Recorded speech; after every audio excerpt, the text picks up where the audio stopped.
Call the meeting to agenda. Welcome, everybody. It is 6:30 p.m.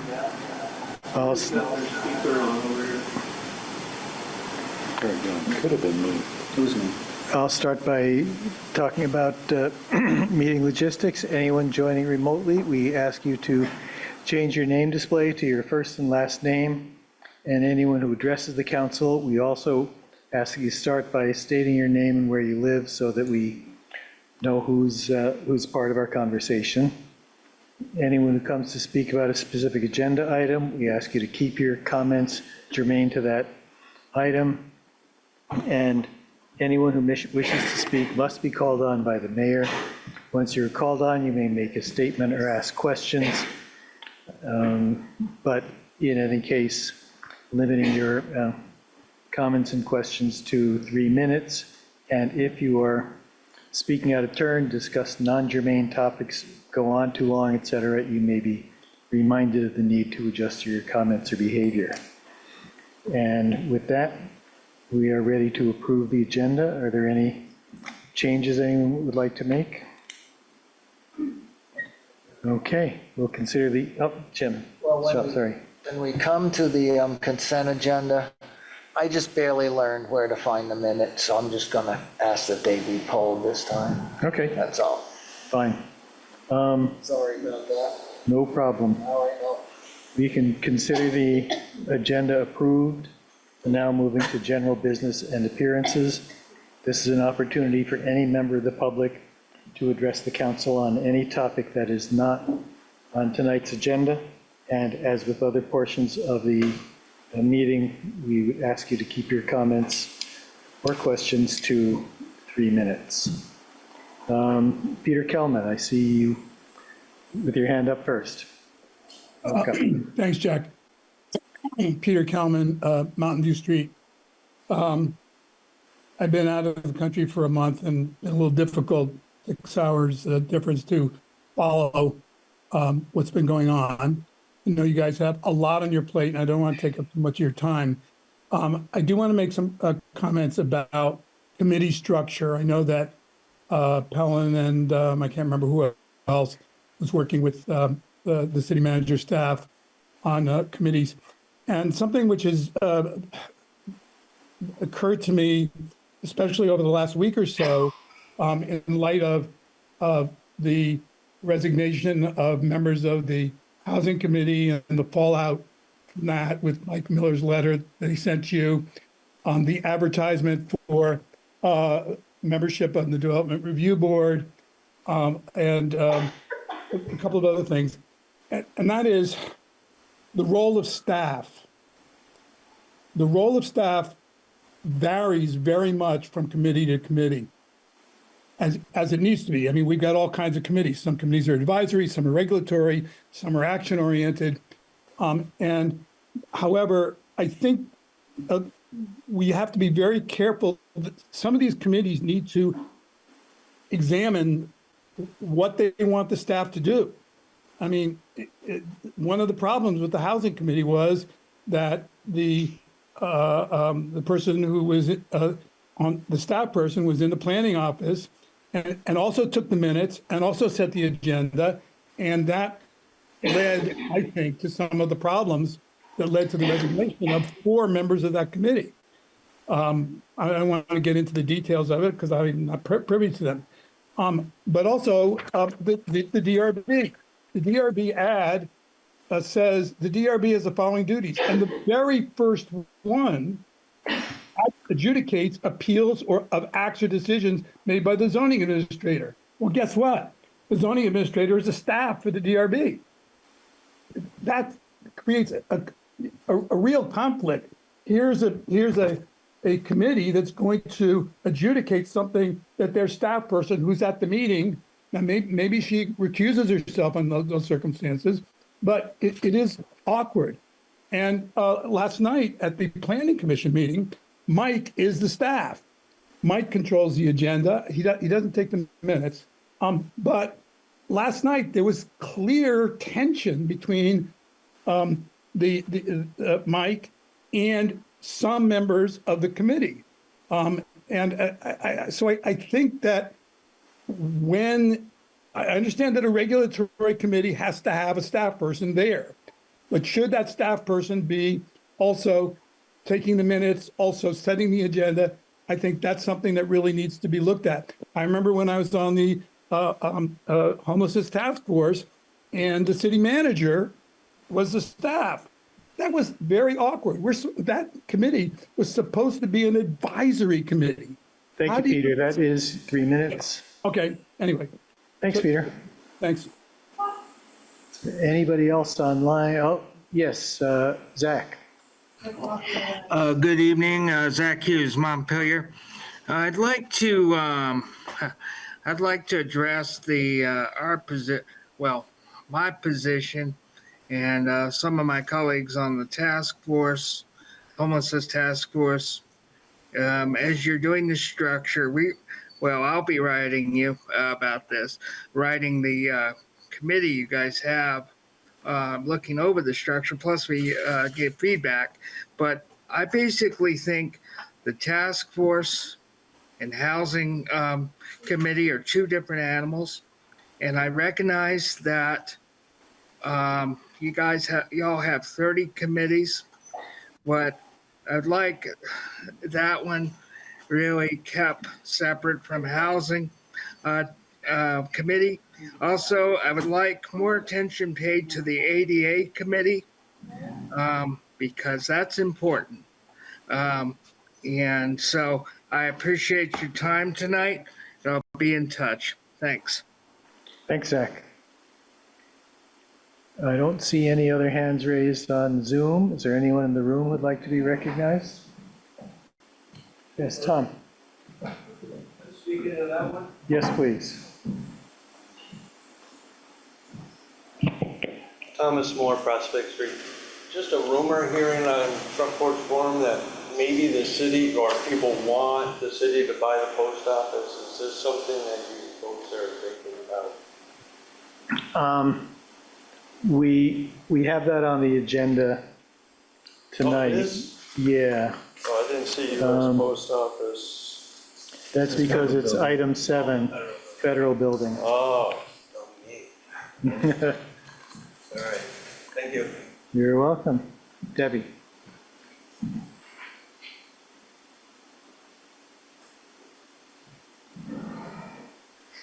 Deborah Messing, Charles Street. So I'm here to follow up on and maybe briefly expand on the letter that I sent to the council and the mayor in April. And the 3 main points in that letter were, is Montpelier prepared with a response should anyone in our community be threatened by ICE and detained without any due process? And the second point was, I proposed that the city council dust off the sanctuary city commitment and stand up as a community which has the backs of anyone wrongfully detained. And thirdly, I propose that Montpelier reach out to other sanctuary cities such as Burlington, Winooski, and I'm not sure about South Burlington, and towns like Calais and Marshfield and any other municipalities that are interested to share ideas and forge a united response. So the possibility of an event similar to the abduction of Gilmar Abrego Garcia, mistakenly deported to a notorious jail in El Salvador, or the seizing of Mohsen Mahdawi taken into custody in Colchester, or the 9 Vermont migrant workers detained by armed border patrol guards recently. The prospect of that sort of thing happening here in Montpelier has never seemed so likely as it does now. And I feel that there's a lot of anxiety in our community, especially among the immigrant population, but so many people.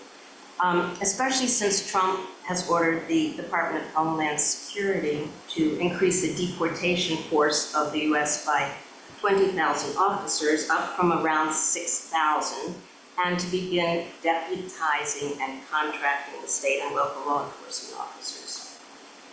As for Montpelier's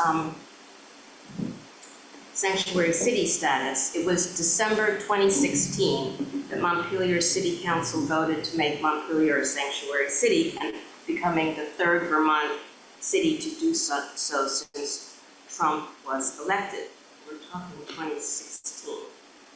It authorized the city to adopt policies that would protect undocumented immigrants from deportation. Local police would not be allowed to enforce federal immigration laws. At the time, John Holler, the mayor of Montpelier, said, "At some point, I think it's important to stand up for principles regardless of their consequences." Thanks, Deborah. I hear our bell ringing. Okay, so basically, I would like to know what the current stance is, and then also encourage people to think about this meeting, this gathering, among other sanctuary city committees. Thank you. You don't have to. I can, or briefly. Actually, I had a couple things I was going to mention. First, matter of clarification for appeals of the zoning administrator. The zoning administrator does not sit as staff to the DRB. It's actually the planning director does that for that specific reason, so there's no conflict. And that obviously we have professional people who staff committees, like city manager staffs, the city council. That's how it works with volunteers and and a staff. With regard to this, the city council, the city has adopted a fair and impartial policing policy, which says that the city will not interfere, will not report anybody, will not perform duties for the federal government. And the chief is here if he wants to explain that in more detail, but we've been pretty clear that our role, if they're offering to deputize our local officials, we're not going to do that. We're not going to turn anybody over. That's all part of our current policy. That was all adopted in that time period, 2016 to 18. In that time, I think it's been amended once since then. Once the state adopted a statewide standard, we amended our policy to match the statewide standard at that time. So we have not taken more action because we're where we need to be. Thanks, Bill. Steve, do you want to address? Yeah, Steve Whitaker, Montpelier. A couple things. The agendas for a number of meetings in the cabinet at City Hall haven't been including the phone number to dial into. That's a pretty basic thing for people who aren't using web computers. Making sure that the date, the time, the place, and all mediums of accessing the meeting are on the agenda is important and consistent with law. I want to, in the context of, there are a lot of folks, the Planning Commission meeting I was at that Peter was referring to, I remember Cameron staffing the homelessness task force in its earliest days, or first the woman from the justice group, but basically throwing wet blankets on any idea before it ever had a chance to, to start to flow. And and that clarity on the role of staff is crucial if you're going to even bother having some of these committees. I disagree with Zach. I think the homelessness task force has been absolutely ineffective for 5 years and needs to be merged as an emergency housing element of a reinvigorated housing committee. But I also want to call to your attention, on April 9th, y'all voted to direct that a RFP for the housing needs assessment be prepared. And what you're seeing on the consent agenda tonight is no, there was no RFP prepared, and you're going to sole source it. I've spoken to the director of the Regional Planning Commission, who the sole source is intended. He was unaware that the staff had been directed to create an RFP, and he may even be considering withdrawing the offer to do the work. But when we discourage developers, Montpelier is an unfriendly place to do business for a lot of reasons. One of them is we don't plan worth a shit. Two, we don't, we yank opportunities for bidding out from underneath people. I know several people who were interested or had talked about putting a proposal in for the housing needs assessment, and then they were encouraged because you voted to do that, and then all of a sudden it disappears. And in effect, it points to the council that you allow staff to disregard your directives. It's dysfunctional. It really is dysfunctional to, give a directive to staff of what you want done and then have them say, oh, we're not going to do it. We'll do something else. And then stick it on the consent agenda so it doesn't even get discussed. That's just atrocious management, It's mismanagement. And you have the power to correct it. Thank you, Steve. I can address that. Steve's right. We opted to propose to save a lot of money and do this a lot faster. So yes, we're very inefficient. You may recall that you did direct us to do an RFP. And after that happened, we talked to CVRPC, who told us what they could do it for. And we said, that seems like a better way to go. And we sent you all an email and told you we were considering doing that and asked if anybody had any concerns. So we didn't do it without consulting with the city council. We asked, and we heard from nobody. We also heard no inquiries from anybody. So I'm really interested in who your list of people is that were dying to pay for this, because we've heard from nobody expressing any interest at any time. So maybe you have a list, or maybe it's just, someone you talk to. They were dying to pay for it. They were willing to bid on it. Right. And no one has talked to us about wanting to bid on it. They trust you for good reason. Yeah, they trust you for excellent reason. So anyway, and it's on the consent agenda, so you can remove it. You could vote not to do this and have it go back out to continue the RFP process. That is your choice. And I think we've made no bones about the way we're doing this. So certainly isn't a sneak around. It's trying to accomplish a council goal as quickly and inexpensively with a professional outfit for whom we are a partner, to whom we pay dues. So that's our story, and we're sticking with it. Thanks, Bill. Any other members of the public that I haven't recognized yet? All right, moving on to the consent agenda. We're pulling item A to give Councillor Sheridan a chance to review the minutes. With that, is there a motion to approve the consent agenda? So moved. Is there a second? Second.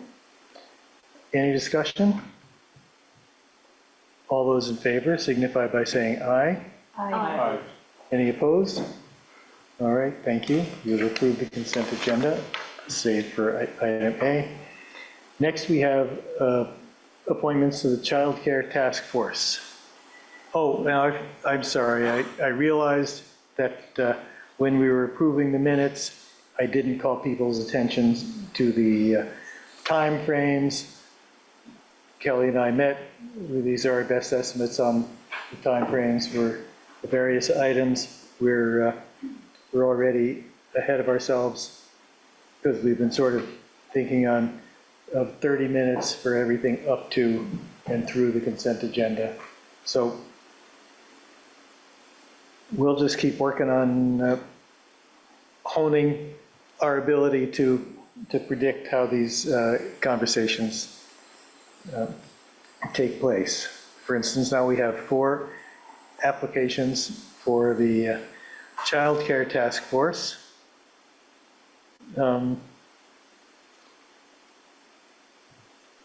I would entertain a motion to appoint all 4 of these people unless someone wants to take it up in a different way. Is there any of them here that might want to speak? Oh, here is someone. Good question. Come on up. Thank you for coming. Thanks for having me. My name is Kristen Cantu. I live at 4 Foster Street and I work at 39 College Street. Thanks for giving me the opportunity to speak and for considering my application to serve on the Child Care Task Force. I'm here before you as a resident and an active member of the City of Montpelier, as someone who believes in our community's potential and is committed to helping it thrive. Childcare is an essential building block of any thriving community, and accessible, reliable childcare isn't just a convenience, but it's a necessity. It's a foundation that supports our working families, empowers parents, and fuels our local economy. Without it, our community can't truly prosper. At Greenway Institute, where I work, we see a tremendous opportunity to be a part of the solution.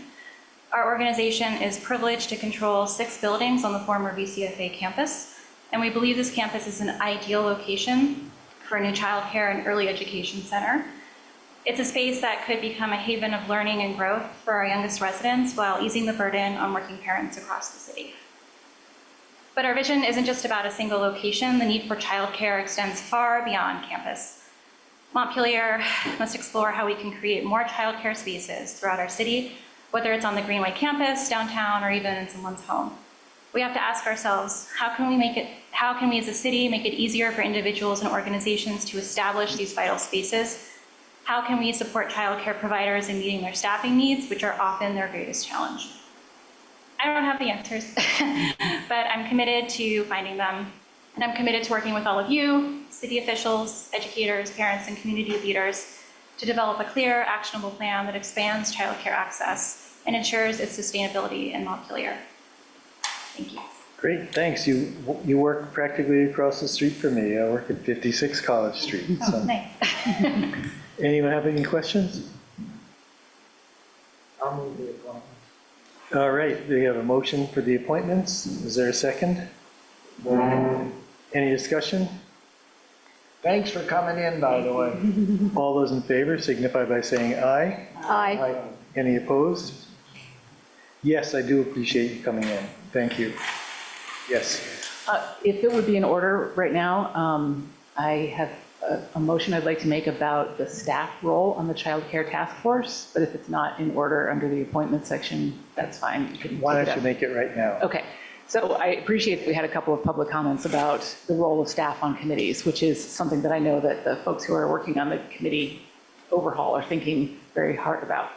And so I was thinking about this Child Care Task Force, and I remember it seemed to me that part of the vision for it when it was first proposed is that it would be really a community-based effort and that the city was pulling together the community to do this. So I want to make sure that the role of the city staff is appropriate and manageable for the staff. So I would like to see that for that committee only, I don't know about any other committees for that one, to limit the role of the staff member to making sure that we comply with open meeting law and, so that the agendas get warned and the minutes get posted, any kind of record keeping, like tracking who's on the committee, that kind of stuff. And then just serve as a liaison between the Child Care Task Force and the city, and not take minutes, not set the agenda, not run the meetings, not provide the driving force of energy to make the task force happen. Mm-hmm. Yeah. So thank you, Carrie, mentioning this. When we were talking about establishing this task force, Jack asked the same question, and Jim said there are 2 city councilors on that task force. So the expectation is very limited from city staff. But it is good that you are highlighting and mentioning everything they could do. So the plan is not to create more work for the city staff. Thanks. Great. That is what I thought, and so I wanted to make a motion that would just kind of put that on the record. So I have a motion. I sent it to the clerk already, because it's kind of long, so I'll read it. So I move that the city manager shall appoint a staff member to serve a support role for the Child Care Task Force with the following responsibilities.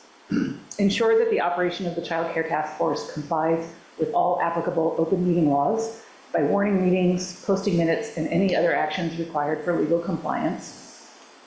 Administer the record-keeping duties of the Child Care Task Force including tracking the membership and representation on the task force, processing applications, maintaining the appropriate sections of the city website, and any other actions required for administration of the task force's work. Serve as a liaison between the Child Care Task Force and the city staff for purposes of sharing information. All right. That's my- Is there a second? And our council members, are you all okay with taking this up and acting on it, even though it's not been warned, Palin? So I don't understand why we are doing this, because we don't do this with other committees. Is there any concern about this? Task force will create a lot of work. So if you want to do this, we should do this for all committees, because we are doing the review of the committees, and we talk about making very consistent role for city councilors, but all committees, we can do the same thing for city staff. Then we don't have to make a separate motion. I think if we just say that in one committee or task force, city staff will do something, another thing, I need to learn the rationale behind it. I'm okay, but I need to learn why are we doing this only specifically for the child care task force. Carrie, then Sal. So I saw this as an opportunity, since we're creating a new committee, basically, to, right from the get-go, define what the role of the staff is, because I am not assuming that the role of the staff on every committee will be exactly the same. Now, maybe that's not the case. Maybe we're going to get a proposal for committee structure where every single committee has a staff person who has exactly the same role. Great, we don't have that right now.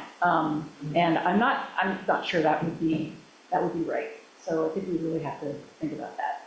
Because I've definitely gotten conflicting feedback from committee members about the role of staff that they want. And some committees would like to see a more active role and feel like they're more sort of in partnership with the city staff, and others feel differently. So I think that warrants conversation. So, so that's why I'm proposing it now. And if we decided to go in the direction of every single committee having staff defined this way, I think we can make that decision at a different time. I also don't want to wait for the committee proposal to come. And it's just too long to wait. Sal, and then Bill. Well, my question had to do with the committee on committees, actually. Yeah. My understanding is, I'm not on the committee, but my understanding is that the role of the staff representative is going to be defined, perhaps several roles. I'm not sure how it's being organized, but I think one of the goals, for example, was to determine when a councilor is a voting member, you know, which is a big question. So what I'm wondering, I mean, I like your idea, and it could very well be one class of staff role, you know, one description of a staff role for X number of committees among several descriptions. And I just wonder why we're doing it now and not waiting for the committee to come forward with the, you know, what the reorganizational plan for the committees is. Bill. So I can't answer for why Carrie is proposing this now, but I can tell you pretty clearly that there are some committees for which we have staff that have very direct professional expertise that are there to provide an actual knowledge resource. Transportation, we have, you know, Corey from Public Works who's, you know, knowledgeable about that, or a water sewer committee, or when we have the police committee, you have our police professionals. We don't have any professional childcare providers. This is not an area of expertise for us. So I think part of it is we wouldn't have someone with specific knowledge to be a value add other than to get the things done that were mentioned. And so I think as we think about committees, and I think that's what the committee is there a staff person that has a particular skill or strength or qualification that can provide the committee with the information and guidance that they need on certain issues, or is this one where the committee is really doing their own research and heavy lifting, and the staff person is this? So I think there is a distinction to be made, and probably will be addressed somewhat in the report, but also as as you go forward, like what are you looking for? That's something that's really obvious. We need Mike, because we're gonna have a zoning subcommittee. You know, we need whomever, like, and others where it's like, oh, who's gonna do this? Because we have, one of the reasons why the city manager's office directly staffed the homelessness task force is we didn't really have anybody else. It's like, who else is the logical person to do it, right, other than us? So it's not that we had any particular expertise. So can I? say something? Carrie. Go ahead, Pam. So I'm on the subcommittee of the committee review with Ben. And Ben, Evelyn, Kelly, and I are already working. So I suggest we should wait our report. It is coming for the next meeting.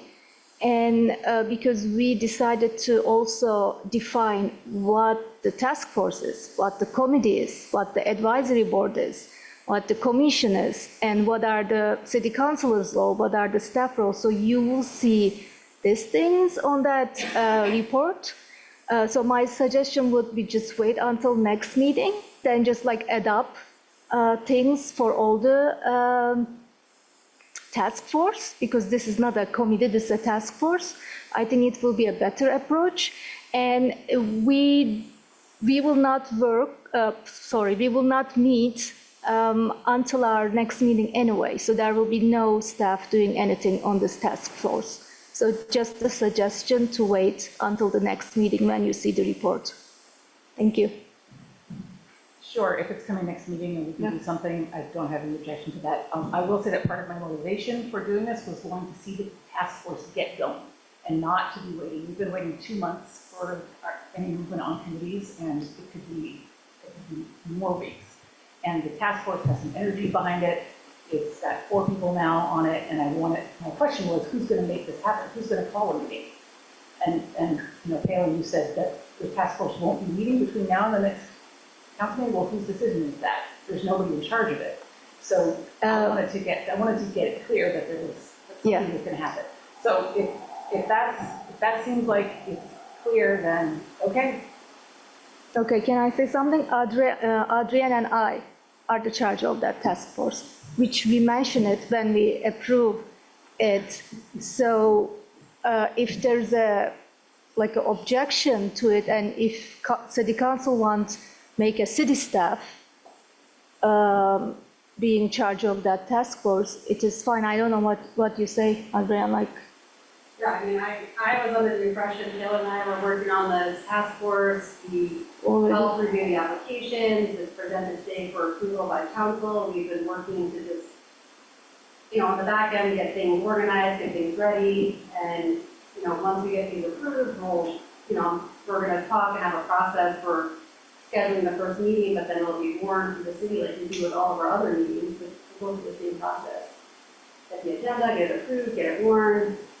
I don't know. I think it's fine. Carrie. Yeah, I don't mean to be making a big deal about this. If it's fine, it's fine. It seems like an opportunity to define something for this one particular group. I will say that also part of what I'm hoping the committee and committees is doing is talking about defining the role of the counselors on committees. I don't think we put Palin and Adrian in charge of the committee.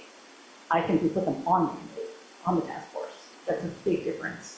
And so if we want our city council member to be in charge of the committee, that's fine, but we have to say that when we create a committee. We have to be really clear about that for each one. Okay. So I can withdraw my motion. Let's just take it up Yeah. along with the overall committee Yeah. discussion next time. Thanks. That gets us to item 7, update on federal building. Is that you, Bill? I'm not sure. So we were asked by Councilmember Doyle to place this on the agenda.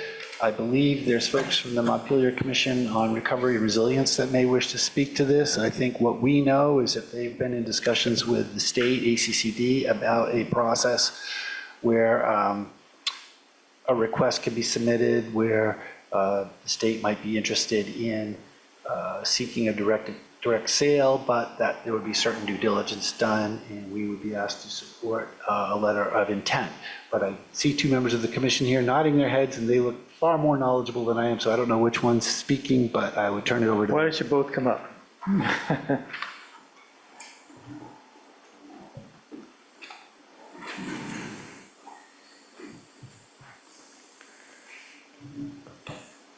Good evening, Peter Walk, resident of Terrace Street, member of the Montpelier Commission on Recovery and Resilience. Happy to be here with you. And I'm Paul Carnahan, resident of Sabin Street. So we're happy to join you today. This is obviously a fast-moving process with the federal process involving the former post office. We have been, and the commission has been in discussions with the Agency of Commerce Community Development about their interest in signaling to the federal government that they are interested in potentially purchasing the building, which needs to be, either the city or the state needs to do so by May 21st in order to avoid it moving directly into a sale. So we are hoping to see the city support that effort by the state to provide time for all parties and the public to be thinking about how to engage in and consider what's possible on that facility before it would move directly into sale.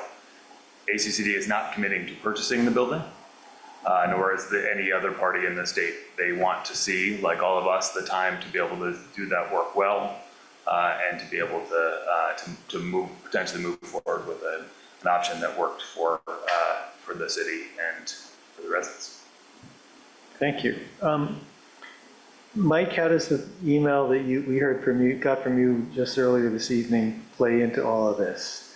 Does it change what we would be approving at all? I think that's a separate, so Mike Miller, Planning Director, I think that's a separate question. So what they're working on is the letter of intent, and what the Historic Preservation Commission meeting last night was looking at was the Section 106 review process, which the federal government was supposed to go through a process where it would go to the state would then ask for comment and input from the certified local government, which is our Historic Preservation Commission. They would provide comment before it went back up. It kind of went to the state, went back up, and never went to the CLG. So They kind of missed us. they missed us. So the Historic Preservation Commission met, looked at what was in that letter, and had some suggested changes that they would like to recommend. And it doesn't change substantially a lot. I'll go into as much detail as you want, but really where they came down to was that there's some confusion in how the GSA set up the restrictions that would go with the property. And it kind of mixed the Historic Preservation Commission responsibilities and the Design Review Commission responsibilities and kind of jumbled them up a little bit. And that's going to cause problems down the line when we go to try to actually review permits, because the covenant is going to end up being a barrier. So what they want to do is to clean up that deed restriction to be clear, to go through and say, any changes to the exterior of the building will have to go to the Historic Preservation Commission. And then, and here's the question for council, does the Historic Preservation Commission have the authority to approve or disapprove any change? Or will that board make a recommendation to the Design Review Committee, who will then make that decision? And so they just want to make the process clear in the deed restrictions that if somebody wants to change the exterior of the building, whether it's a private, whether it's the state, whoever it is, whoever ends up owning this building, if they want to make a change to the exterior of the building, that it will be reviewed by the Historic Preservation Commission, and a recommendation will go to the DRC, who will then make a determination. Or they will have the power to approve and deny that change.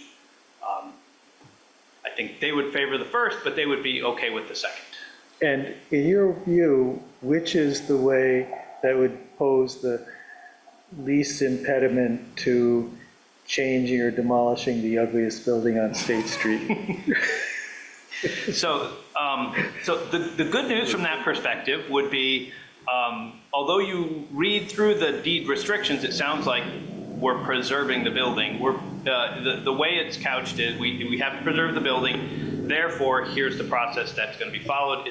Any changes to the exterior have to follow our design review rules, which do in fact have provisions that could allow you to demolish. They could have conditions in there that say certain features have to be maintained, or only the facade, or whatever. The Design Review Commission, or the Historic Preservation Commission, will follow the standards, the National Park Service standards for building, you might have to help me, rehabilitation. And so they have to follow those standards. So there are various ones in the Park Service. Some of them say you have to preserve buildings, some of them say rehabilitation.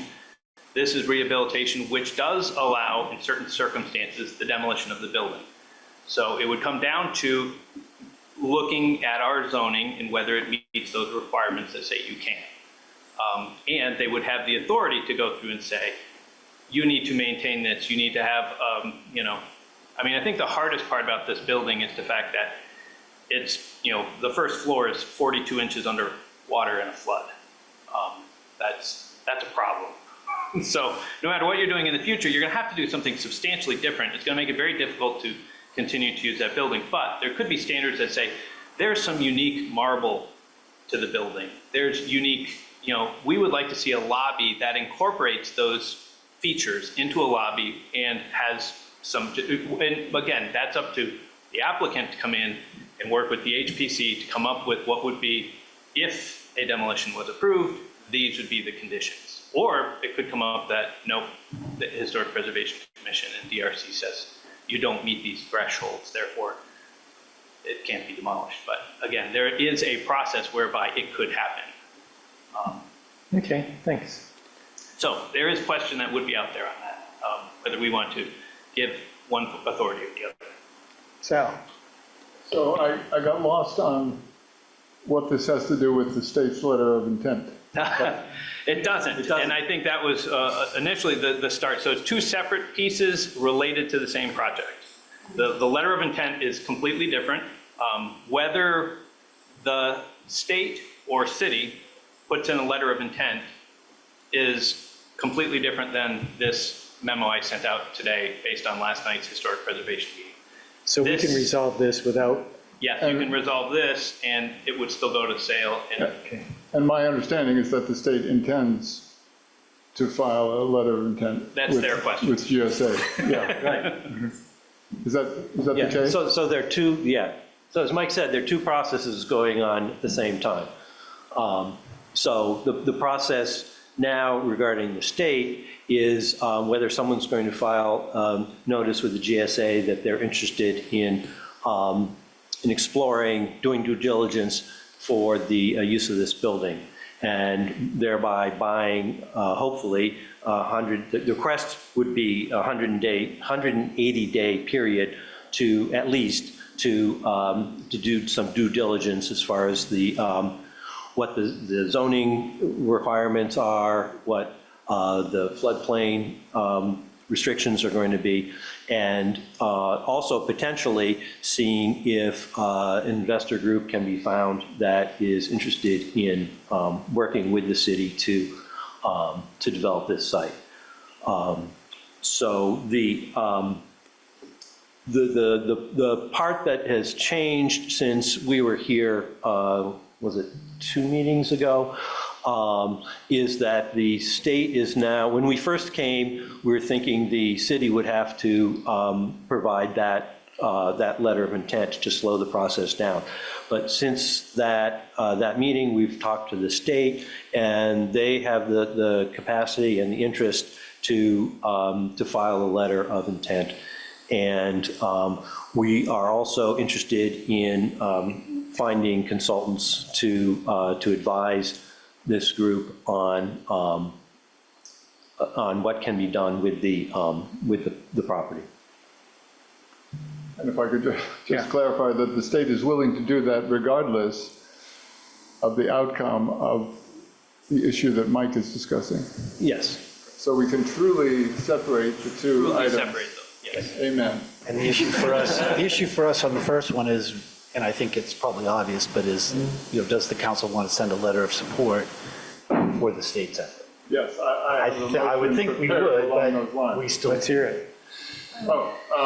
Yes, Ben has spoken quite eloquently about this. I'm sure I can do it justice the way he can, but it just makes sense to me that a building that has played such a central role in the city and in the downtown, that we ought to do whatever we can to support some role in controlling what happens to that property. And I fear that if it goes to auction without our having an opportunity for due diligence and possibly pulling together a consortium of some kind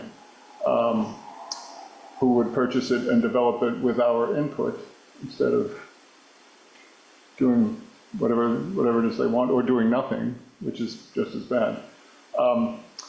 So I think it's important that the state, and I'm grateful that they're involved. I'm grateful for your work that you've done in holding these discussions and getting people interested and recognizing the importance of this. So with that, I would move that the council directs city staff to write and submit to the appropriate department at the state of Vermont. I don't know what that is, we can substitute.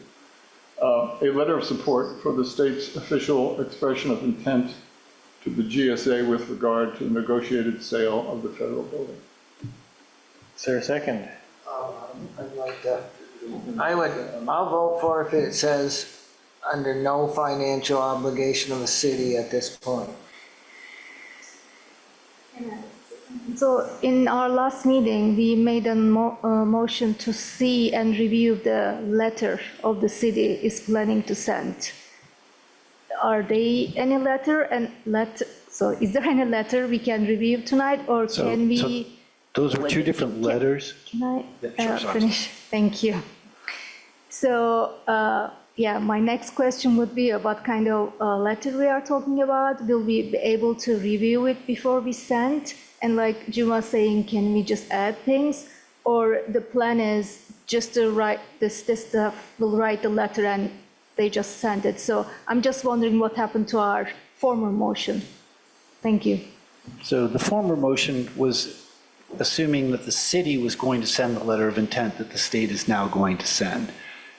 So we had drafted that letter, but that would have meant that the city was saying we intend to engage in the process of potentially purchasing. Since that time, we've engaged, or actually the commission and some of our staff have engaged with the state, and they've taken over doing what we were going to do. So this is an entirely different letter.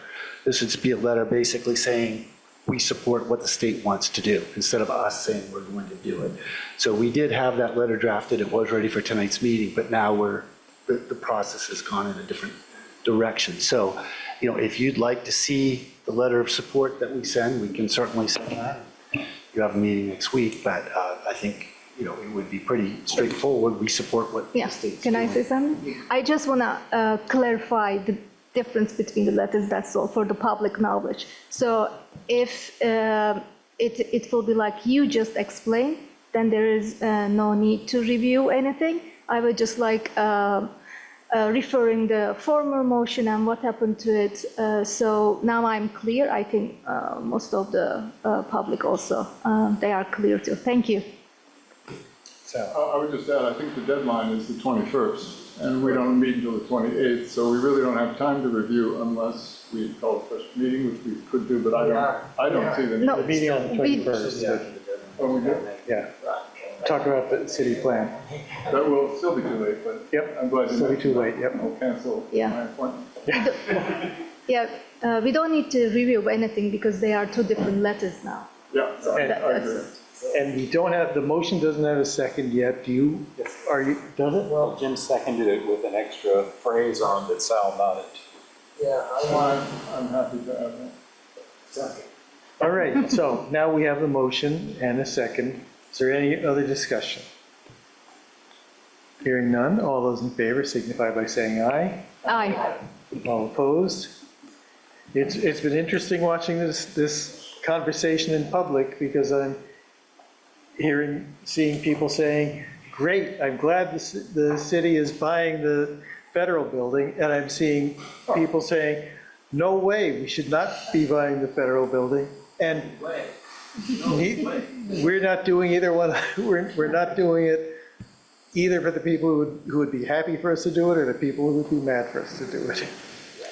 The reason why I had Sal add that is I sit in a circle at the senior center, and the circle was definitely like, we don't want you buying the building. So I wanted them to be clear when I sit with them, that I can say to them, no, we're supporting the letter, but under no financial obligation.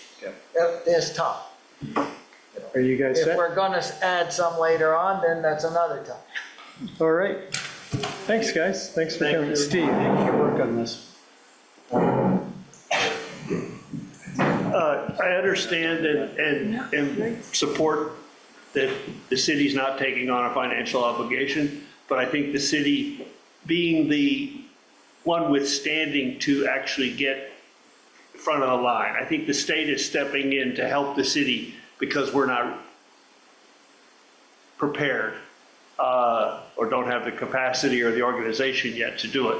But the city is first in line to acquire it, and defining what that relationship's going to be. In effect, I think what you've done is delegate the role of like economic development council or committee that we used to have to the Recovery and Resilience Commission, and said, you go represent our interests and help us figure out how we're going to. This is not just the building that's at play here. It's the building and the parking behind it and potentially the whole pit, which is a major project of planning and negotiation with the state and with the mutual insurance company, et cetera. So I just think that we need to be explicitly clear with what we're, being the history of the Recovery and Resilience Commission doing our emergency plan for us behind closed doors is not what we want to walk into with this. This needs to be, if the city's role and the city's priority access to purchase the building is to be invoked here, the city needs to make sure this is a thorough and transparent process. Thank you. All right. And just for the record, the city's economic development corporation that he was referring to was a nonprofit corporation separate from the city and did not have open public meetings. So he wants us to do it that way, but not this way. All right. Item 8, congressionally directed spending updates. Yes. Did you want to talk about the other part of it? We didn't actually go and say if you guys wanted to approve, have the words HPC and staff request the city council decide whether it wants the stronger approval term or recommendations from the Historic Preservation Commission. It's just what will end up going. They're recommending changes to the deed restrictions at GSA. Do we want the Historic Preservation Commission to recommend that they will make that decision, or do you want them to make a recommendation that says they will make a recommendation to the DRC, Design Review Committee, to make that decision? That makes sense. To shorten that up, would you prefer that the conclusion of the Historic Preservation Commission be determinative or a recommendation? Carrie. I would prefer the first. Do we have the authority to do that on a case-by-case basis? Well, I mean, this will be as a covenant. So officially, this should have gone to the HPC so they could have provided comments before it got approved. They're now putting in the recommendation afterwards because it kind of served. And to be clear, if I may be clear about that, the decision of the Historic Preservation Commission goes to our Design Review Committee, which then ultimately goes to our Development Review Board, which makes a final determination. So typically those decisions are recommendations to those boards, so that just so that everyone's aware.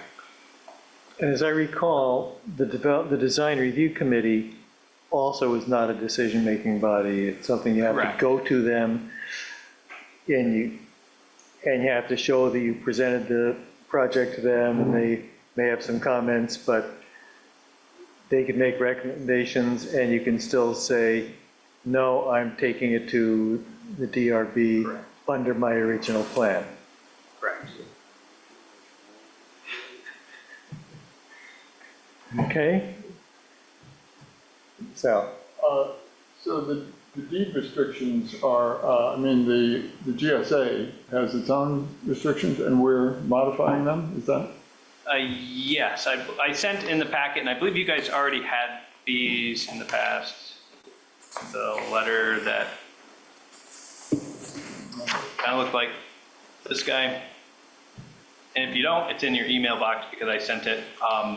So that was GSA's letter to the state, and it laid out, these are the things we're going to put in as the deed restrictions. And then HPC looked at it and said, this is going to be a problem going forward.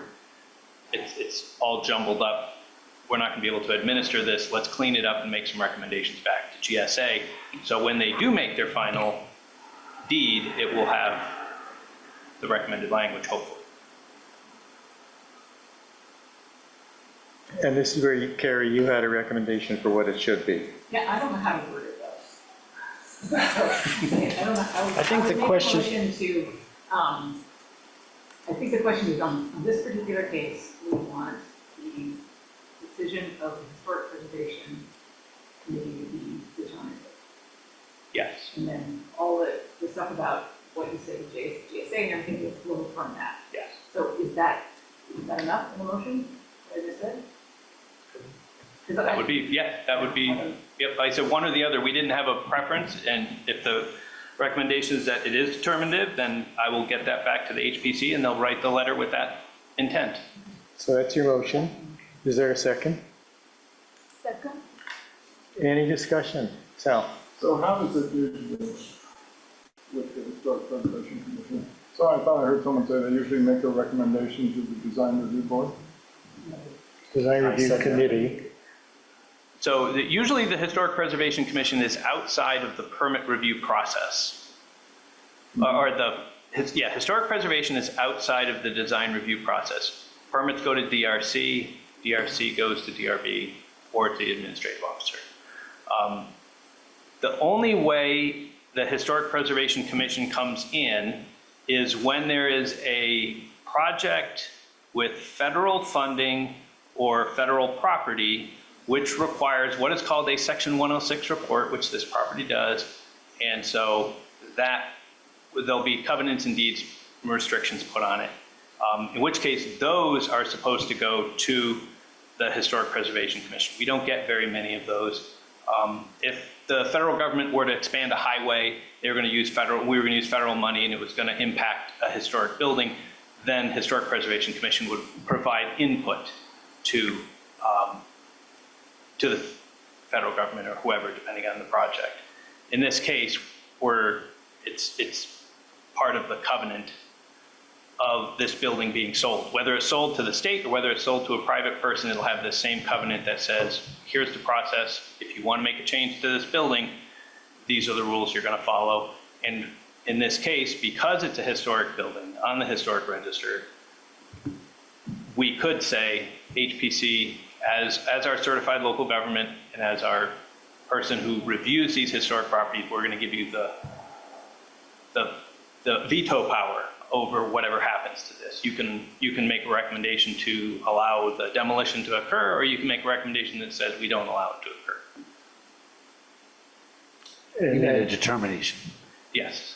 And the motion before us is that it would be determinative. Yes, that's the motion. That's great. Any discussion on this? I see the people are pondering and perhaps a little bit confused. Are you ready for a vote? If so, all those in favor signify by saying aye. Aye. Any opposed? All right, thank you. And thank you for taking that up the last second. Thanks, Mike. Appreciate it. Next up, congressionally directed spending update, formerly known as earmarks. Councilmember Cohn asked for this item to be placed on the agenda. I don't know if there's something specific that she's looking for. We're prepared to discuss what we've applied for and the history of them in the last year or two. and what we know as of today even. So Chris is going to take this.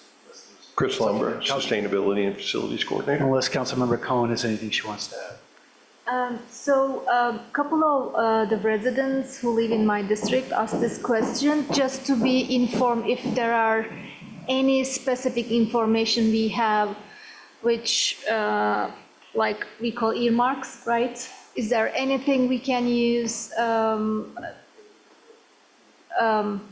in a short term, right? Or what are the information out there related to earmarks we can use or we cannot use? That's the rationale behind asking this agenda item. Thank you. Okay. So I think the answer to your question is that in the short term, there's not congressional directed spending money coming our way. The history of this in fiscal year 25, two CDS requests were approved, and they were $2.5 million toward a $13 million project to accelerate water line replacements, kind of citywide. And these are, I'll go down Kurt's Lane a little bit here, but these are the worst of the water lines as identified in the state report. And the second one was $1.5 million that was a pass-through CDS on behalf of Down Street, which was intended to elevate the 20-unit building on Elm Street that got flooded in July of 23. Again, both of those were approved last fiscal year, but then they were not funded when in March of this year, when the continuing budget resolution was passed by the legislature at the federal level. So moving forward with that, the various senators and Representative Balance portals for application have opened at different times. March 28th, Senator Welch's portal opened, and we reapplied for both of those that were previously approved. And then May 2nd, Senator Sanders' portal opened, and we applied again with him at Senator Sanders' office's direction for the water line replacement project. And we also added a $7.5 million request to replace 5 sewer pump stations that got damaged in the flood and are, these things are decades old, well past their service life, and they are in locations prone to flooding. They're in vaults underground. The deepest one is about 30 feet. The new equipment will be placed above ground and flood resistant.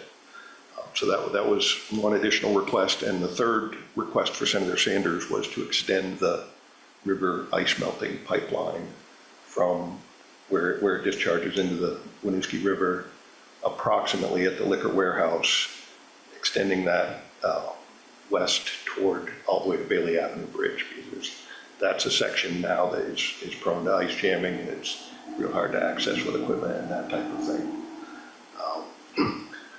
And somewhere, I didn't make note of the date, but somewhere in between Senator Welch's portal opening and Senator Sanders' portal opening, we received a request from Representative Balin's office to register interest in applying. And we did, we registered interest for $100,000 to replace faulty water line valves in the Bailey Avenue area that DPW folks have been fighting for years to improve that. And that was a $100,000 request. And also not a request, but registering interest. We also registered interest in a $5 million request for the construction and renovation of property up at the Country Club Road. And kind of, that was a multifaceted property, highlighting the flood resistance of that property and its value to the city in that regard, as well as the fact that it's a homeless shelter and provides senior services and a number of other things. Not on my inclusion in the agenda today. Just this afternoon, I received an email from Balin's office saying that they are not going to move forward with either of those requests. Any questions? East of the liquor store, right? Yes, I'm sorry. Thank you. Thanks, Chris. So it's nice to be thinking about asking for this money. Is there any reason to think that this is actually, anything is going to be forthcoming? Are you in a position to know? I don't know. I don't know, Jack. Setting up with that? Hmm? You setting up with that? No? Really? I mean, the only thing that we can really, we kicked this around ourselves was, what are the chances? But, we were, I mean, our delegation opened up portals for the applications, so they obviously think there's a chance. Don't know how much of a chance, so we would be remiss if we had said, well, it's not gonna happen, don't put in. So we felt the need to pursue, especially the ones that got funded and approved last year, and then sort of rescinded later. But who knows? I guess everyone's still, we won't know till October, November, whenever they finish. I would add to what Bill said that, kind of within the manager's office, our thinking was that we don't know, right? We don't know, but we do have to put our best foot forward and really put out quality applications in hopes that this does come to pass. Yep. And that's the direction. Thanks, Chris. Thanks for your work on it. Thank you. Other questions? Okay, thanks, Chris. Let's move right along. Revenue options discussion.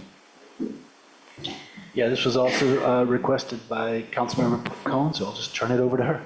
Yeah, thank you, Bill. So we usually discuss this item during our budget session. So I thought maybe we can just discuss some of the ideas now beforehand. In District 2, we send a survey to our residents, what they want to see in terms of economic development and this revenue options.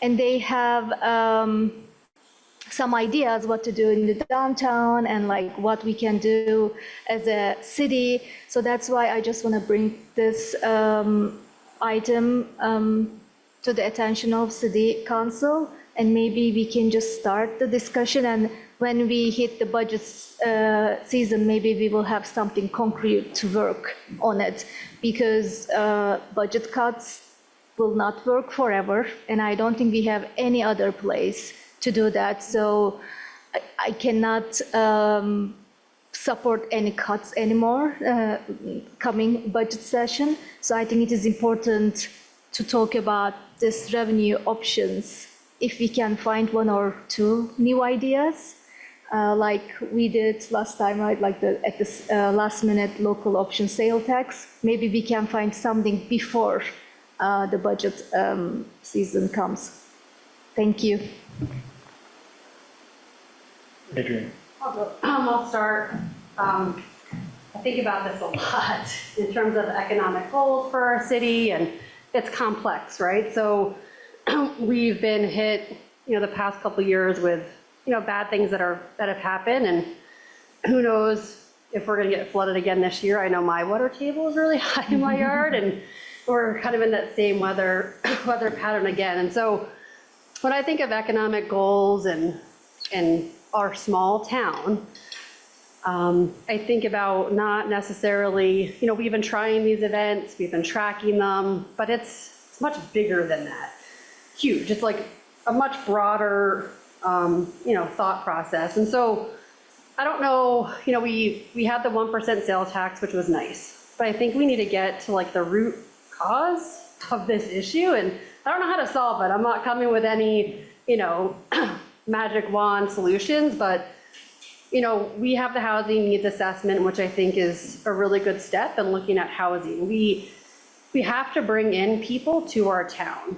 And so when I was going through my train of thought, I started looking at our downtown buildings, and I didn't spend too much research on this. Maybe the housing needs assessment will, reveal a little bit more.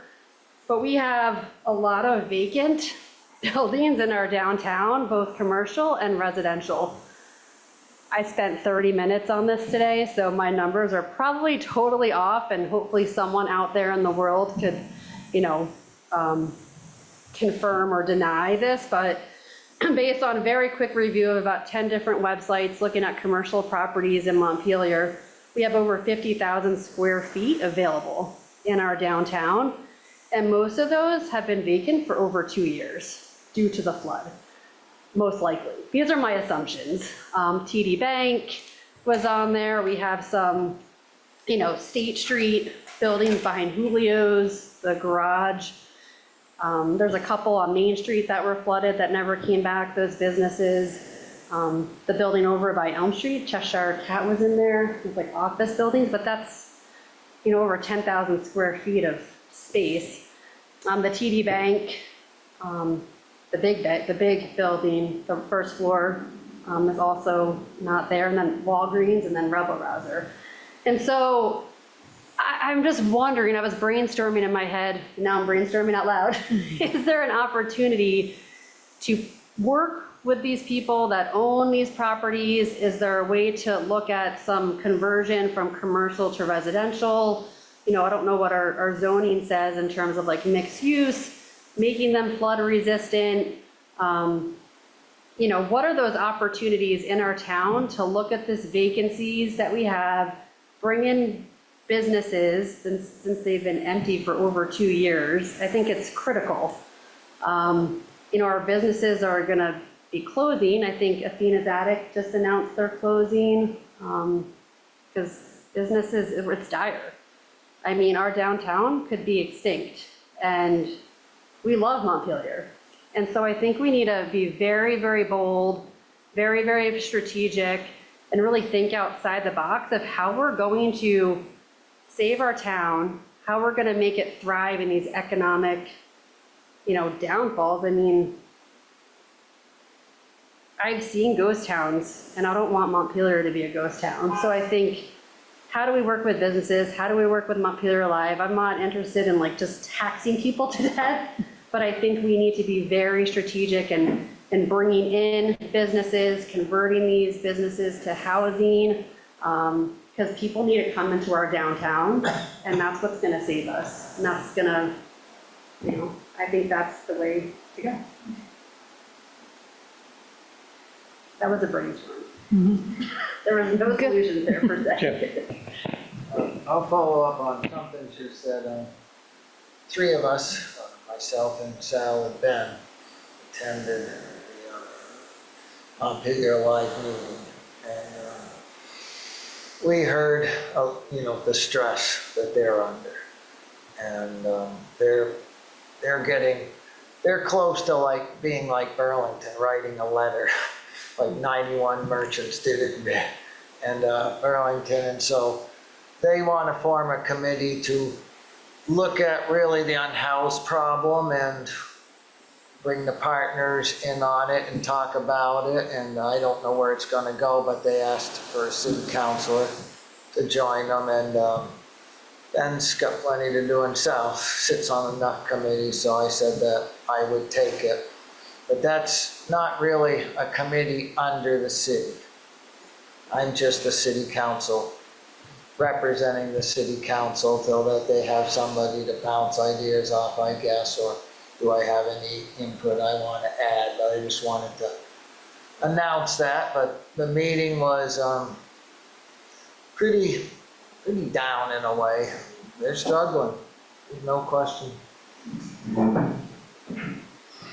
So Jim, what you're saying is that some of the members of Montpelier Alive or the downtown businesses have decided that they are creating a committee in your... They have. We're going to meet Friday at 8:30 for our first one, just to kind of get to know each other and talk about who we might want to invite first to talk with us, things like that.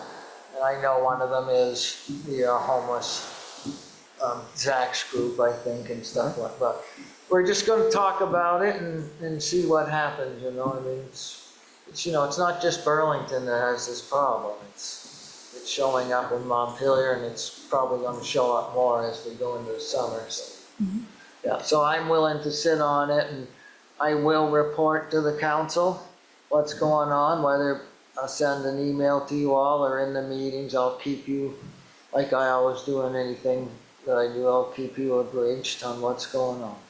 Thanks. So I think this is Montpelier Business Association. Right. Both? Okay, because businesses are members of Montpelier Alive? Yeah, And also they have their own Yeah, association. they're right? both, it's a combination. Combination, Yeah. okay. So I'm happy to attend the meetings. I don't have to represent city council, but just like meet people and maybe we can talk about this revenue options with them. Maybe we will come up some ideas and they can bring those things to the city Still waiting council. to hear Yeah. for sure where it is. Yeah. They sent, I got so many emails, it was confusing. It sounded like everybody was saying Friday at 8:30, but I was like, so where is it being held? I assume it's Friday 8:30. I imagine it's gonna be in City Hall, is my guess. So if Of course, you're welcome. Thank you. So if we want to do something like we did other items, like having a subcommittee or something, which department we can work with? Well, that's a good question. You know, as I'm thinking about this, I thought when we put this on the agenda, what we're thinking about was that you were proposing that we should explore other mechanisms by which the city could generate revenue. And Yeah. that's not, the city government could generate revenue, like our alternatives to our taxes. It sounds like that's not really where you're going with this. I just want to have the discussion. So I don't have any set agenda in my mind. I just want to discuss, and if we decide to do something, I just want to follow up and move forward, that's all. So, okay.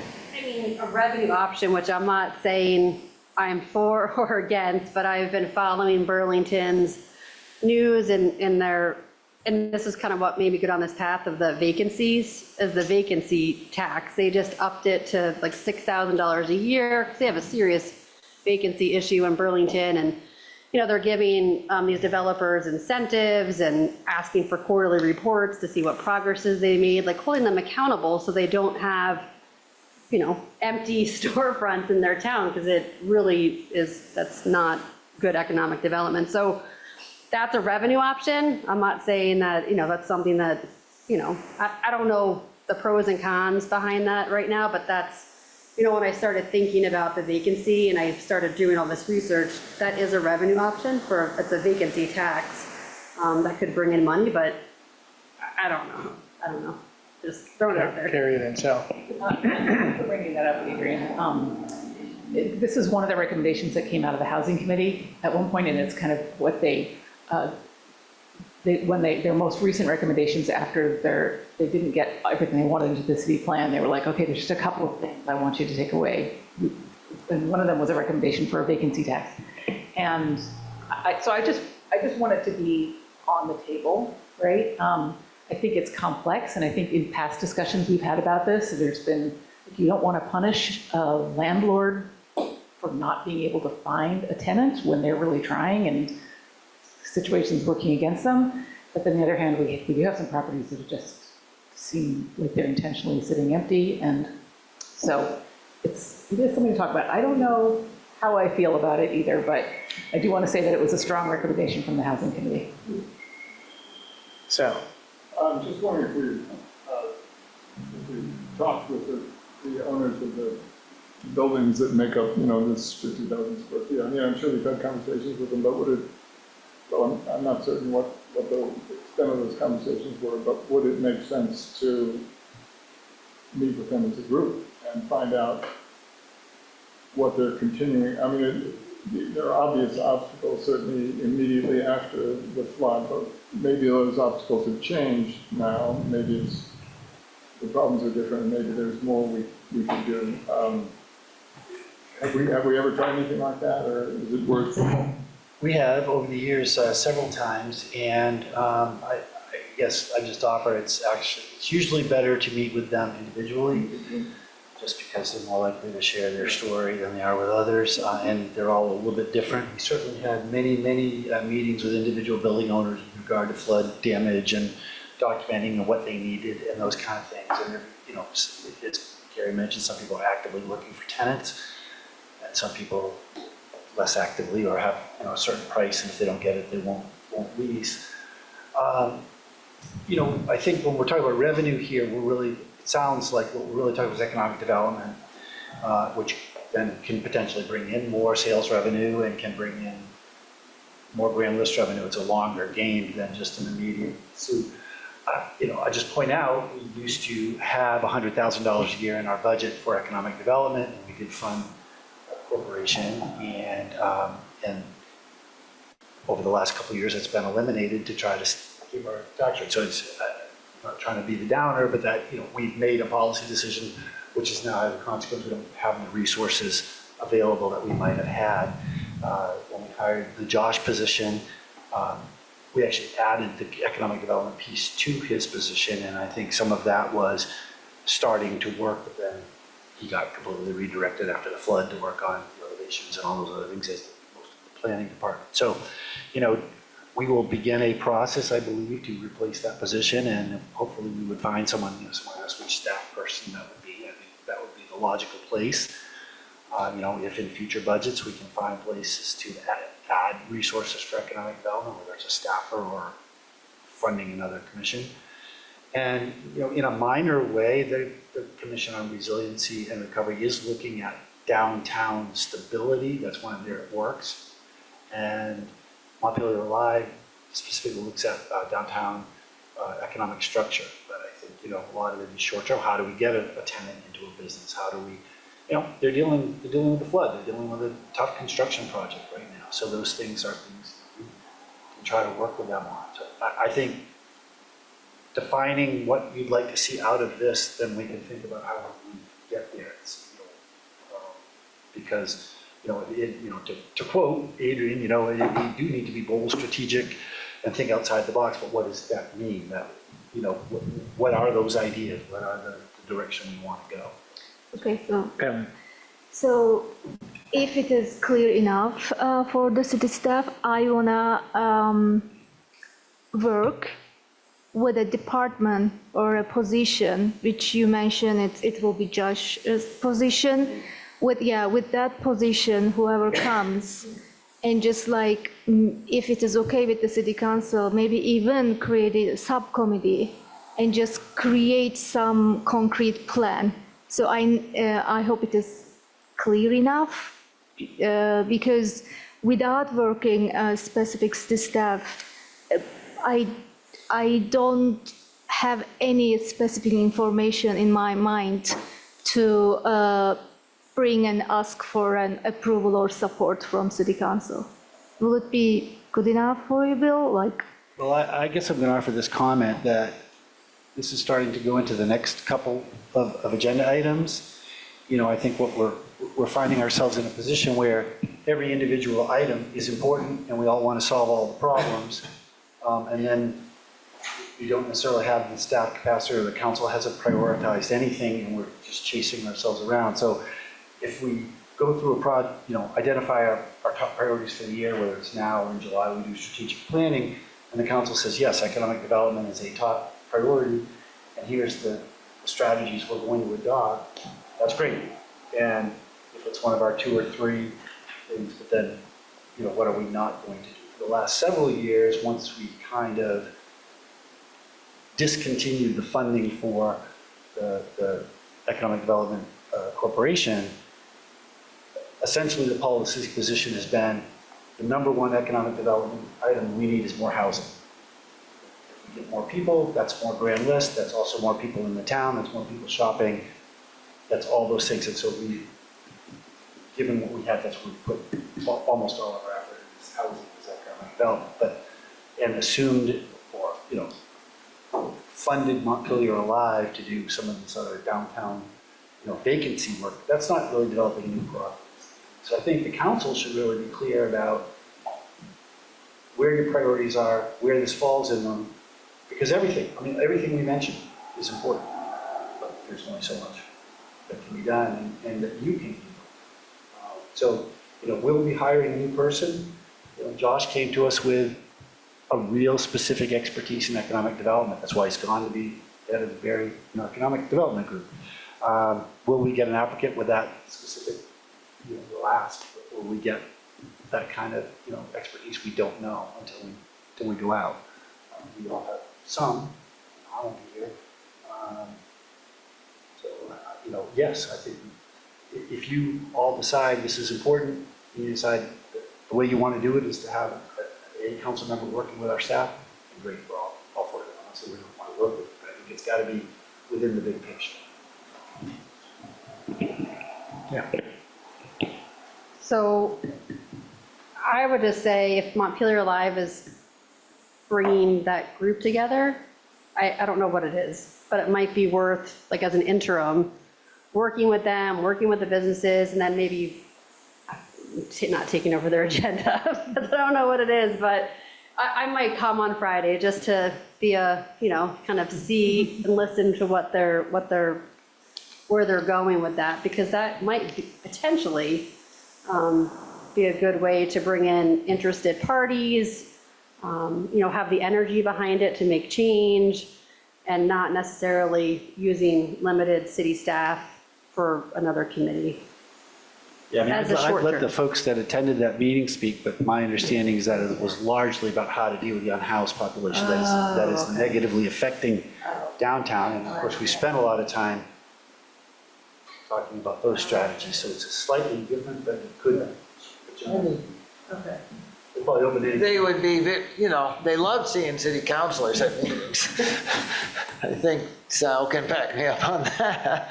They always mention that we're there and they're happy that we show up. So, I mean, you can kind of come and see, and if it doesn't turn out, though, you can always leave at any time. It's up to you guys. I mean, I would welcome you, and I know they would like to see, but I think this, like Bill says, this kind of has a specific framework that what it wants to deal with. And so I don't think it's going to be bringing in people to talk about how to bring in business. It's going to be bringing in partners to, what are your suggestions on how do we deal with this issue? I think it's more like that, which is obviously going to be a very hard nut to crack. But then so isn't a lot of things we take on. So. I was at their monthly meeting, first Wednesday, every month they meet in the council chambers. And everything Jim is saying is about this committee is in fact the case. But they're also dealing with the construction project. But the underlying theme is that business is down.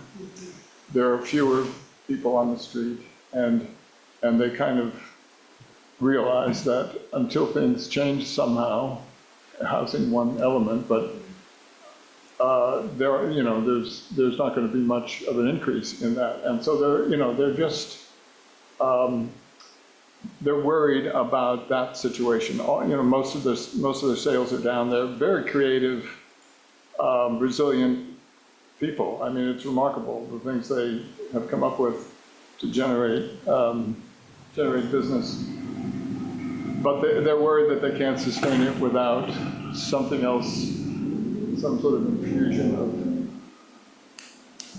and they don't know what that is. But I think they would welcome. I mean, it'd be a good place to start to talk with them about it. We didn't really discuss this sort of issue, like, how do they differ from people who have not reopened their Right. and what were the obstacles, and they may have some insight into that. There may be people there who I mean, I'm not that familiar yet with all the business owners, but I'm sure there are people in that room who have reopened one of their businesses and not another. So it's probably worth having those one-on-one discussions with. I mean, they're certainly not shy about talking about their issues. Okay, well, thanks. Bill, I think Bill's right that, this plays into the whole big priorities setting process and what are we doing. So I think it's great that you're already working with them, Jim. Why don't we move to that next item now so we can start talking about it. And this is item 10, strategic plan review proposal. Kelly, are you up for this? Yeah.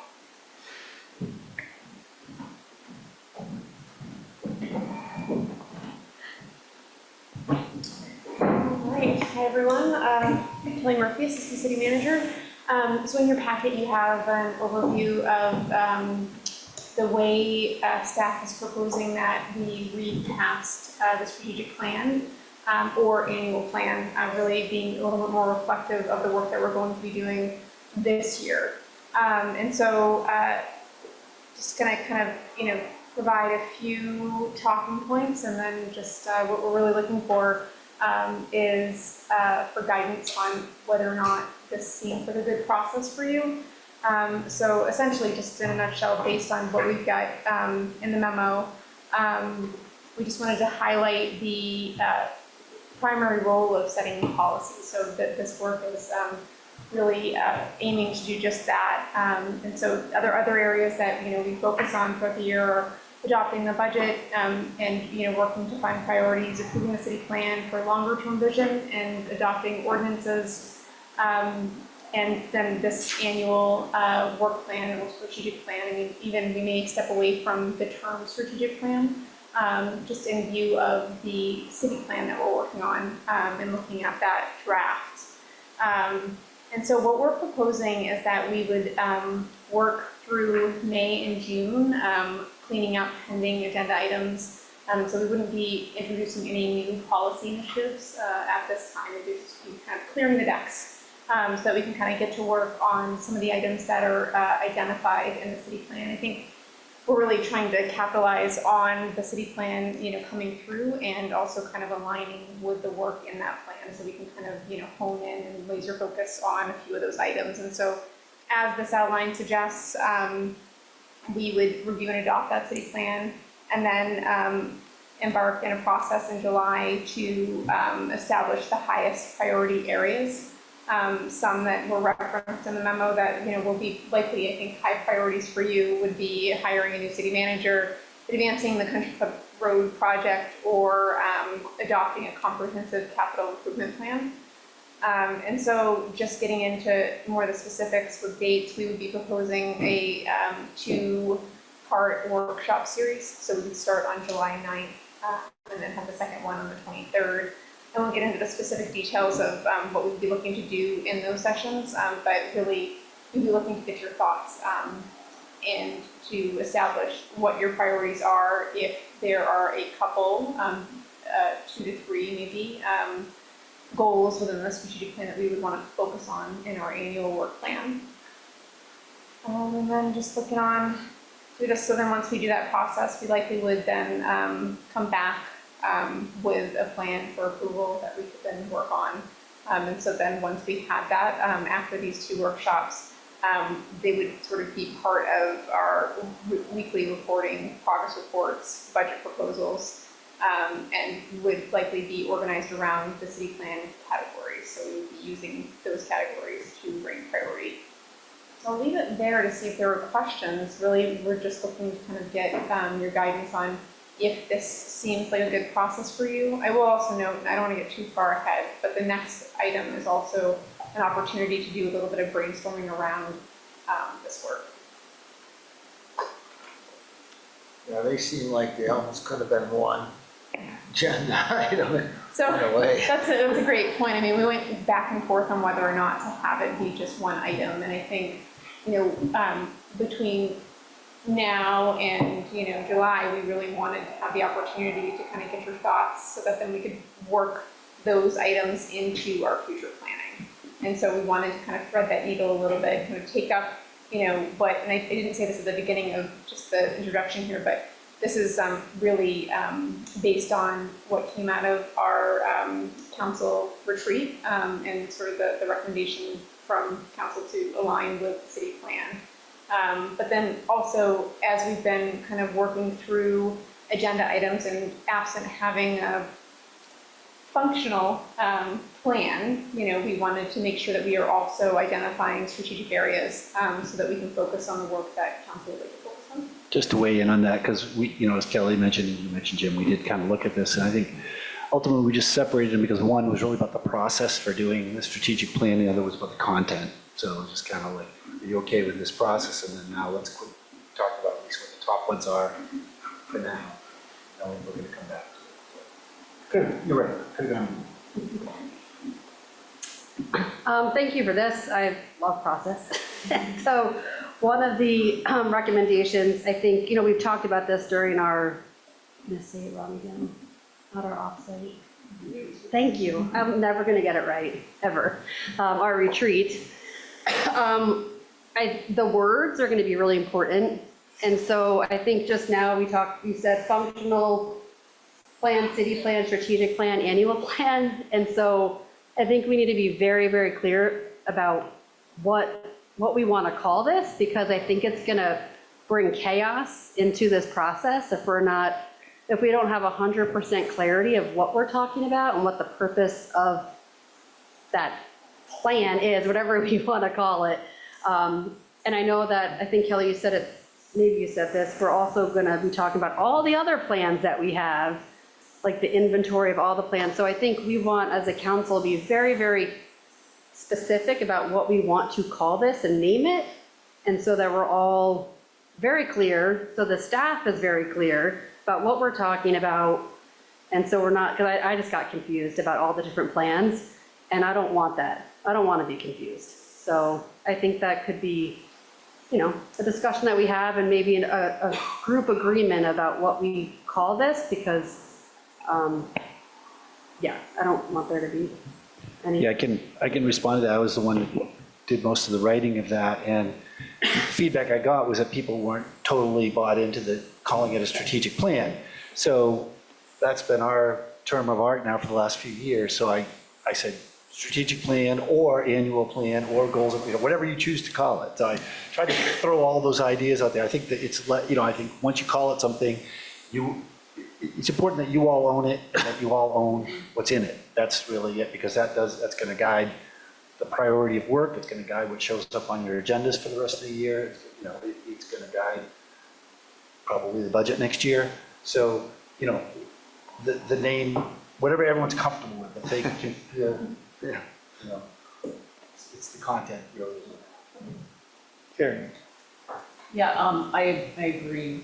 We're really clear about what it is that we're trying to do. And I've been looking at other municipalities and at other city plans and master plans and strategic plans, and seeing how what we're trying to do with our city plan and what we're talking about now lines up with what others are doing, and it's different. And so like the other master plans that I've looked at are much more long-range goals. And then the strategic plan is kind of the short-term goals, how you make movement in this defined period of time towards those long-term goals. We have a city plan that's a big combination of short and long-term. There's some things in there that are just kind of descriptions of what we're already doing. So I'm feeling fuzzier than I was before about how we might fit into the city plan. But I hear you say work plan, and we're also talking about priorities.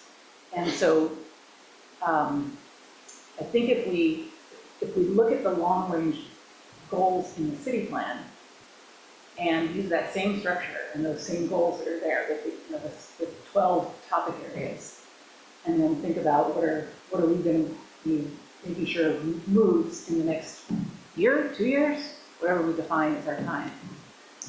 And then from there, staff can come up with a work plan. But so that might be that, under housing, we're going to move on the Country Club Road development. And under infrastructure, public works, or whatever it is, we're going to move on a capital plan.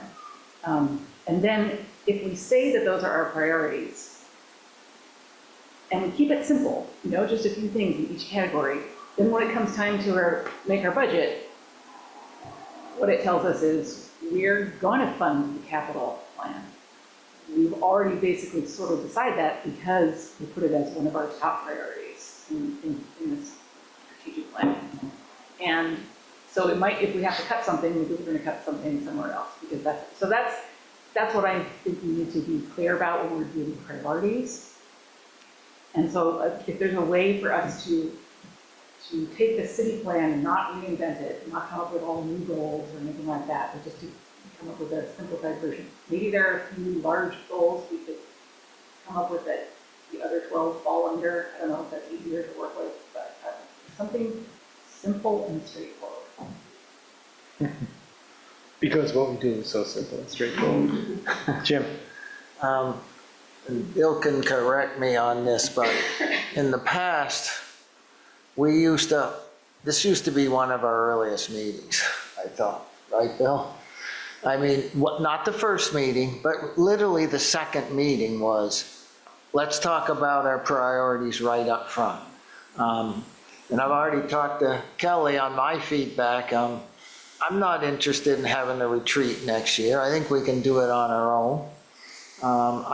I think our second meeting of the year should go right into priorities so the staff knows what they're doing right from the start, rather than, see, at this point, we've kind of muddled away some time.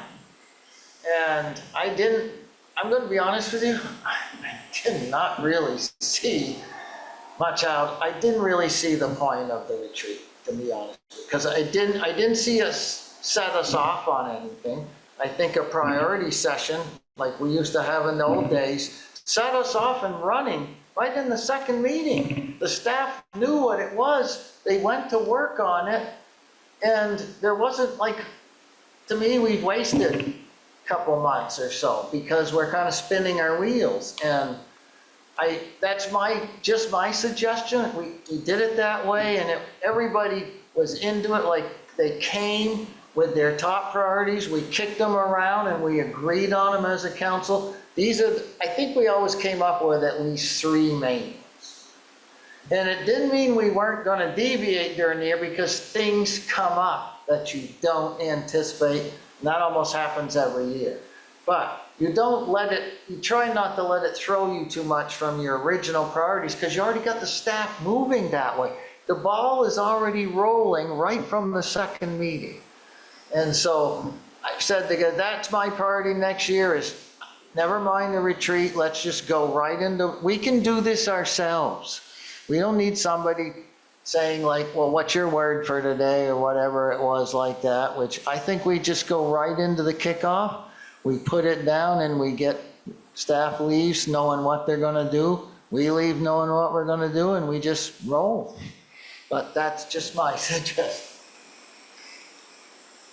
I just weigh in, not on that particular topic, but whenever you do it, and I do think, to Carrie's point about structuring it around the city plan, or however you choose to do it, I think one of the really important parts of this conversation is this is the time when each of you have ideas, whether it's vacancy tax or whatever it might be, things, and that's the chance for people to throw their ideas out, and and then the council decides which ones they're really going to take up. And I think that's the importance of that, because you have sort of a broad, yes, this might be important, but I don't think we should spend 3 meetings on it this year. So, and that gives everyone a clear expectation, instead of just, hey, let's add this to the next agenda. Let's add this because I think this is important. And then we just spend our time picking up ad hoc agenda items and not having a strategy. Those of you who've been on for the last couple of years know that as soon as we do adopt that plan, the next week or two, the weekly memo then shows all the agendas scheduled out right through till November or December, because now we take the time to, okay, well, this is when this will be ready to go. So it does set our plan. And we are behind issues, there's no question, but there's been a lot of changes this year, a lot of things to deal with. So I think what Kelly and I are proposing is, let's get the stuff that's on the table done, clear the decks. You'll have Kelly here, I'll be gone, and sit down and figure out where you want to go, because that's going to be the theme. Can I add something? I respectfully disagree with Bill about agenda items, because we don't see each other as a group. So I think each city councilor can say that, oh, I want to discuss this. I want to hear your thoughts in a public meeting. And like, what revenue options, we just give 10 minutes, or I don't know, maybe 20, it got longer. I think it's okay. Even if we have priorities, even if we have our plans, whatever, I think it's still okay to add some item and hear others' opinions, because we don't have any other chance to do this. Thank you. So, go ahead, Sam. Well, I just wanted to say that I like the idea of using the city plan. I mean, it's an existing structure, it's a required structure. It's a way we're already thinking about our goals. Many of them are long-term, but some are short-term. We've talked in the past about putting time limits on priorities, on goals, and I think that's another element we could add to whatever comes out of our planning. I think there are one-year goals, and there are 3-year goals, and there are 10-year goals, and we can identify those. And I think that would be a benefit, because we always come out of our planning meeting sort of riding off madly in all directions, wanting to accomplish everything. And I think if we put time limits within a structure of the city plan, that's a decent first step. So thinking in terms of what's been presented to us as a process for the next couple of months, how do people feel about this proposal that we have in our packet for May, June, July, and then beyond? Carrie and then Adrian. Yeah, I think the basic process, I think, is good. Waiting until July to really start with the strategic planning. What I'm not really clear when I read through all the stuff that's happening in July about throw this on, but you might not get what you want, but you might, and there's a lot, I'm not clear what's going to affect at the end. And so I think it would be helpful before we start, or maybe it's the first thing we do in the strategic planning process, to get clear about what kind of plan it is we're trying to have. Is it, we're just focusing on 3 things that are our most important things to do, or are we focusing on every chapter of the city plan, that kind of thing? So that's a process that I don't see in here that I would just like to make sure we do up front. I think this is your opportunity to define how you want the plan to go. I mean, we spent months on this last year, and then several people expressed dissatisfaction with the way it went and how it came out. And that was one of the takeaways, at the end of the year, and I think in the retreat, I understand. And so the idea was to lay this out, and if there's anything people want changed or added, you could give us suggestions or debate it all out now. But you're right, it should be really clear when you go into what you're doing and how it's going to best serve the 7 of you. It really doesn't matter what format we use, as long as the 7 of you and our staff know what we all need, and we're all working from the same page, and we know that these are the top priority items, and these are the ones that we're going to revisit in 6 months, these are the ones that we don't expect. Adrian. My opinion is that waiting for July 9th, because that's 2 months away until we host our first, whatever we want to call it, strategic planning workshop. Is that what they call it in other cities, strategic plans? Yes. They do? Yes, that's it. Okay, so hold on. So I would propose, and don't jump at me for proposing this, a special meeting to accelerate this process. I think July is way too long, like Jim said. If we start planning this in March, like we're already March, April, May, June, 4 months behind, and it's not fair to city staff for us to be like, I don't know what's happening. So I would propose we look at a date in the next couple of weeks. I know we have 3 meetings in This May. week, and 2 weeks after this, yep. So I would propose a special meeting to focus on just this for the city council to identify our top, 3 priorities for the strategic plan, using the city plan as the basis, and then pulling out, we're not creating anything new. I think that's the whole point of using the city plan. It's already there. It's already been hopefully adopted at some point, and we're pulling out those top 3 priorities that the city council wants to focus on in the next 1 to 2 years. And that's just a prioritization exercise that we can do as a city council, and I'm proposing to do that in a special meeting. So just to jump onto that, one of the reasons we proposed July is that in your next 2 or 3, depending, you will be talking about the city plan. Those are, you're having a special meeting next week to start your city plan. You've got another public hearing on the 28th. That could well go into June.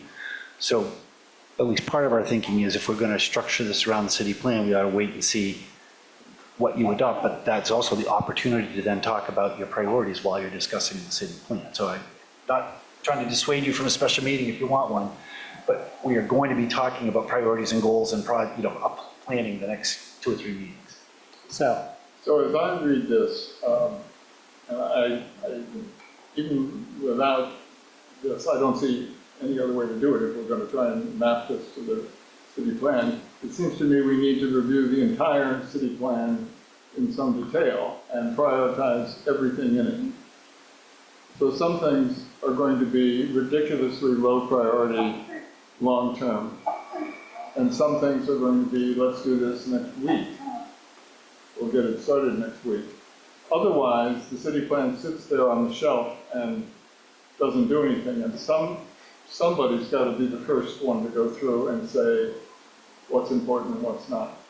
And, why not us? I mean, we're the one who suggested this, that we map it to the city plan. I don't see any other way to do it, otherwise you're sort of ignoring a whole bunch of stuff. So that the next council and the council after that is not informed by decisions that, that we have the opportunity to make. Jim.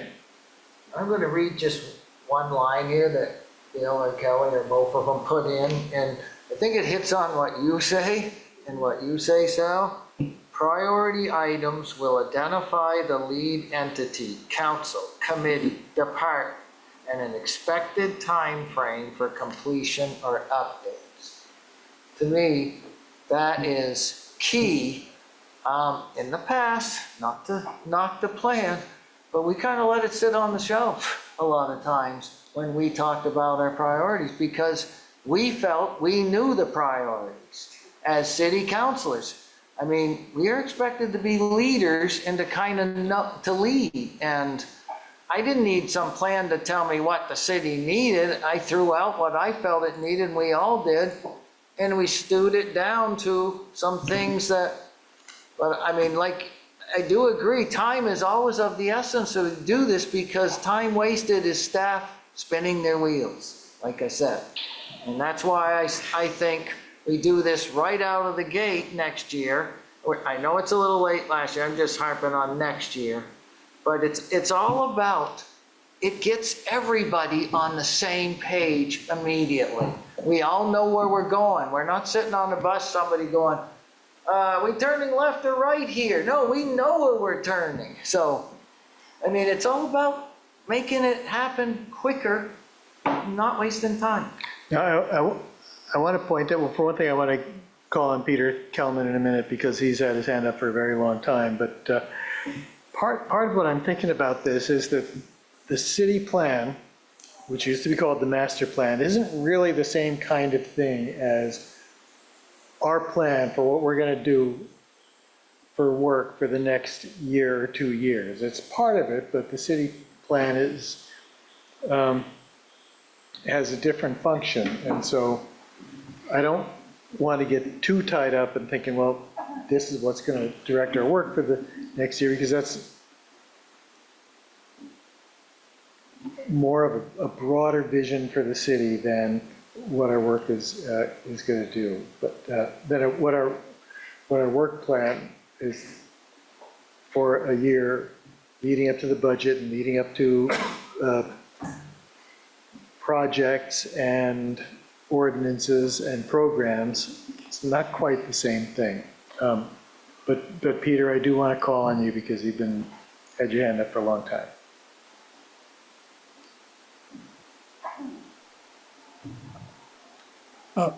Thanks, Jack. I just want to agree with what you just said and what I think Carrie was saying. I don't know how many of you have read and much of the city plan. I've read a lot of it. In theory, you want to be aligned. But this city plan is a very strange animal. I think you need to do what Carrie suggested. Stick to look at the goals and aspirations. Do not, Sal, do not get down into the details.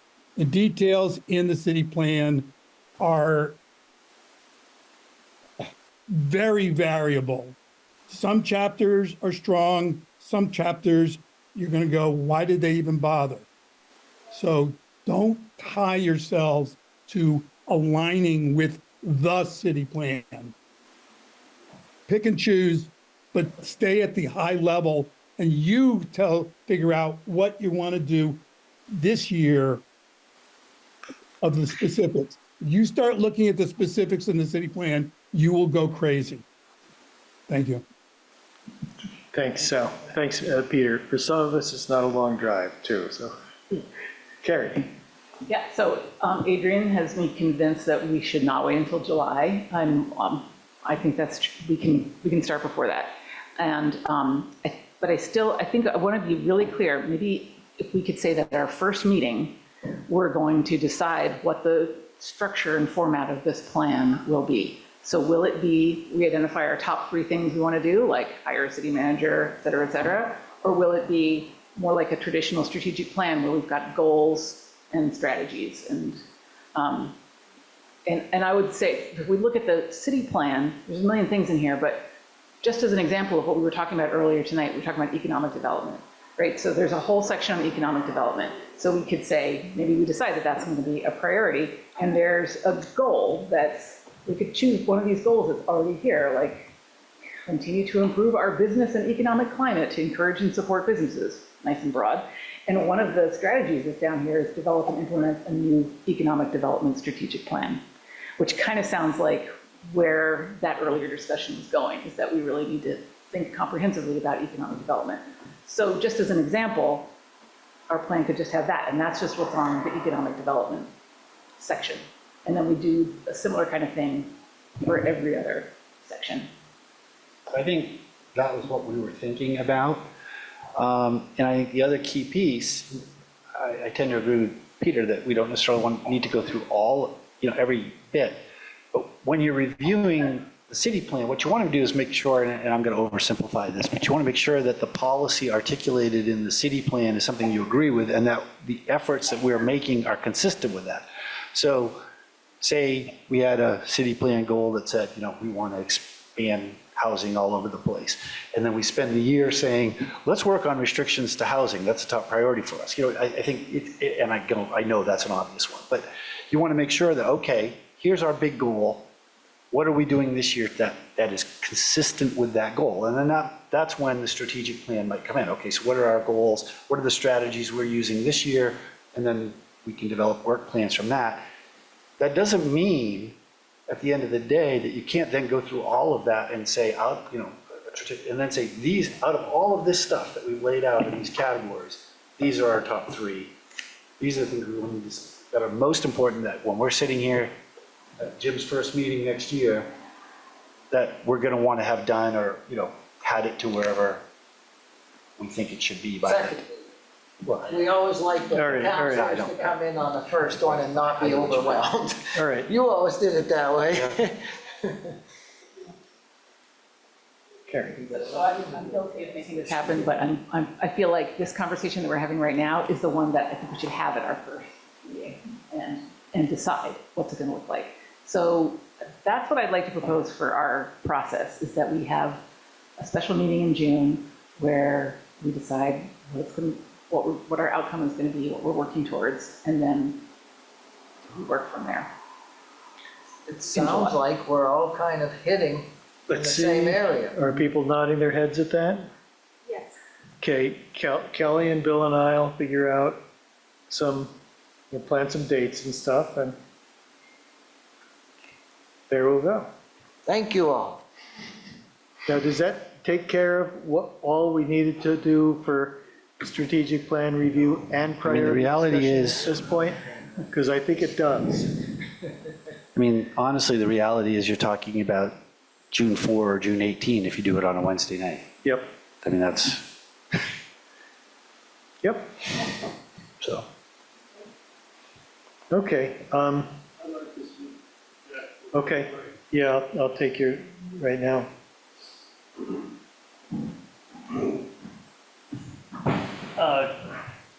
This is I've experimented with trying to combine the city strategic plan with the municipal plan. Municipal plan's got a lot of wishful thinking and pablum in it, with no milestones or performance measures. And in order to be effective as a council, you need a strategic plan that has performance measures and milestones in it and deadline dates.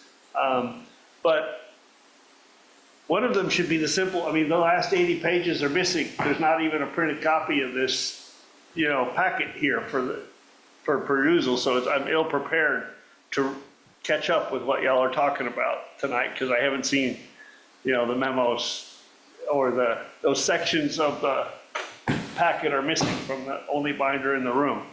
So that's in keeping with the agendas that have phone numbers on it and dates and times, et cetera. We really need to get our basic open meeting law compliance in place. But I will try to provide some suggestions once I get hold of the documents. Okay, thank you, Steve. All right, folks, time for a 10-minute break. And hopefully we don't have that much left, but still, I want to respect people's needs for their break. We are back and we are done with our break. And I think we can probably turn off our air conditioners because they're, well, let's see how people feel.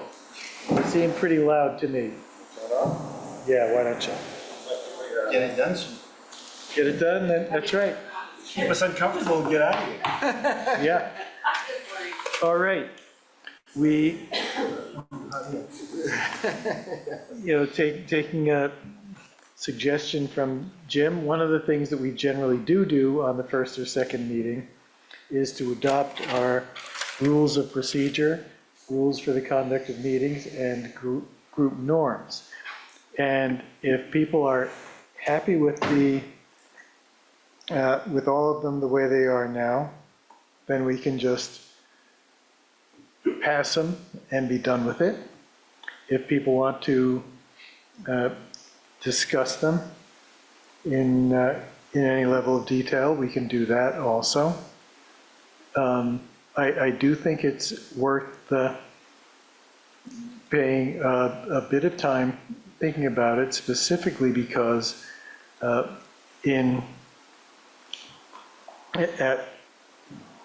least at recent meetings, and really for some time, I've been a bit concerned with the tone of the meetings, and particularly the tone of public comments. But in general, I think that the attacks that we hear from some members of the public detract from the ability of the council to have productive conversations, and detract from the content that people are bringing to us. And so I would encourage us to adopt the rules and norms that we have, but ask people to make a commitment to adhering to them. But I'll open the floor to anyone else who hasn't carried. Yes, a couple of things. You had brought to my attention that a committee in the legislature might be talking about doing something or empowering city councils and select boards to do something in response to troublesome attendees. I don't know. So I watched some of their committee discussion, not all of it, but what I was really struck by is that we have a really nice, clear procedure written out here in this rules of conduct. So, and I think we're pretty good about following it already, and that it could really serve us well. So just speaking in favor of that. The other thing is the group norms is, they're great. And I haven't read them since a year ago, and I would love it if we had some way to integrate them somehow, or even just a little reminder. In my job, we have group norms also, and they're attached to every agenda, and every meeting we devote at least like 2 minutes, even if it's just 2 minutes of silent reflection, and read them again and think about them. Sometimes we'll discuss them, but something that brings to people's attention, or we put it on a poster and it's up on the wall or something like that, because they're really good. And I don't want them to get lost. Thanks. Yeah, I think they were developed before I got on the council, but when the council was going through a period that was more discord than we have on our council, fortunately, and they thought it was necessary to really talk about what we expected of ourselves and of each other. Yeah, that's exactly right. There was a retreat held shortly after March, 1 year, and the council was very divided and had a lot of stress amongst themselves. So they worked through basically how to interact with one another, what expectations of behavior and conduct and respect that they would try to exhibit with each other. And they came up with those themselves and adopted them. And basically the strategy, to Carrie's point, was, they all agreed that if somebody was crossing the line, that just the response would be, we have a group norm. Just that was the code word, so to speak, that people would say to get people back. And I know one of the reasons, I think Kelly and I, and then Kelly brought it up during your retreat, was simply it now predate anybody that's sitting on this council, so they're not yours. I mean, they're the ones that are adopted, but none of you have thought through them and actively said, I can buy into this or not. And if you're happy with them, great. If you'd like to spend a little time on them to come up with something that's your own or feels more authentic to you, then great. But, it is important. We talk about difficult issues, and there's a lot of highly charged commentary, and sometimes it's easy to forget that everyone's trying their best, and they're here. You all are volunteering your time, essentially. How do you want to interact with people and do the best for the community? So, like I said, can you just do it? That's the background. You can do what you want. I wanted to mention one other thing, which you all have at your seats, draft language that I proposed a year or two ago, and I'm not married to this idea, but I wanted to throw it out for discussion, which is, we've talked about, well, how should we deal with public comment and general business and appearances? And, I've had some discussions with some people about, well, how long should people get for general business and appearances? Keeping in mind that the function of our meeting is to enable the city council to make decisions. We still want to hear from the public.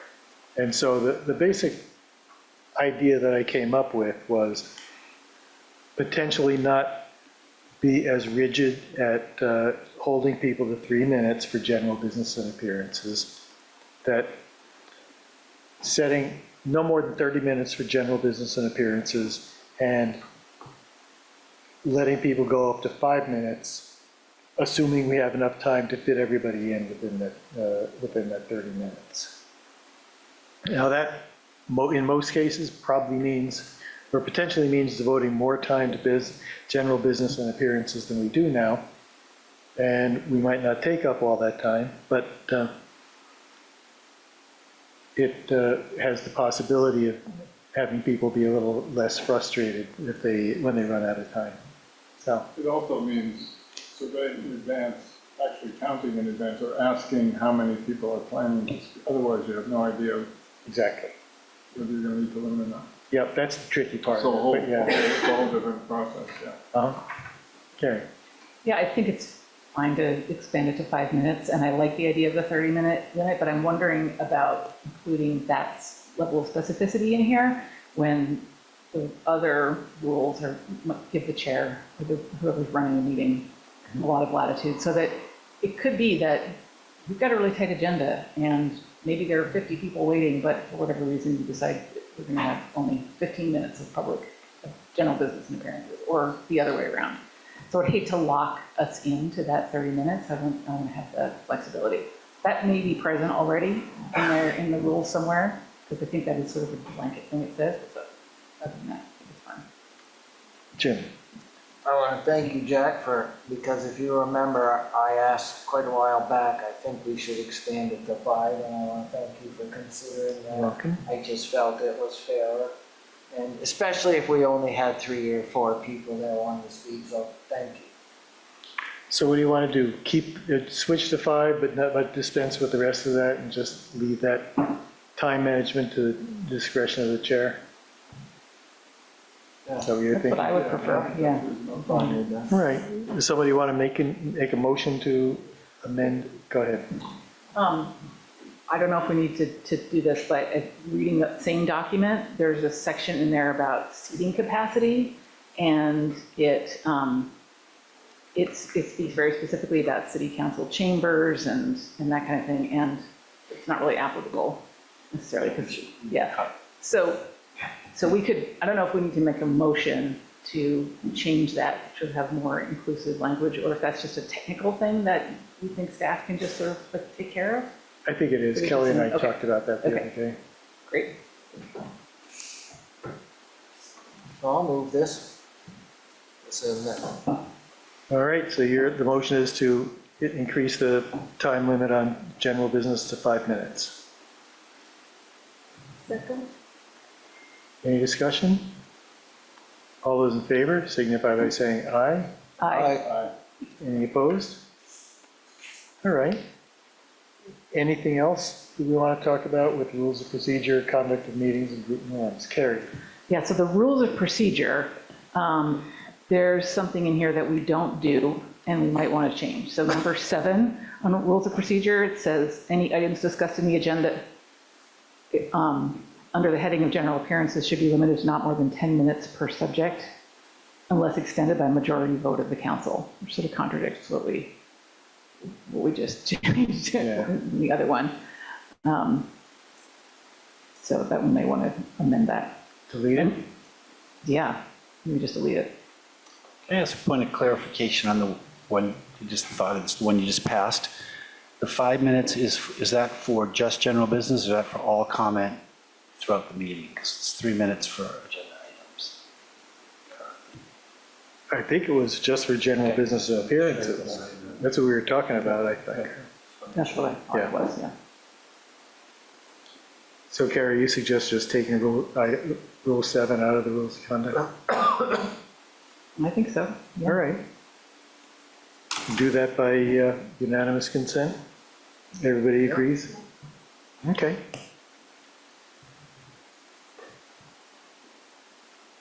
Ready to move on? Did we vote on the 5 minutes? Yeah.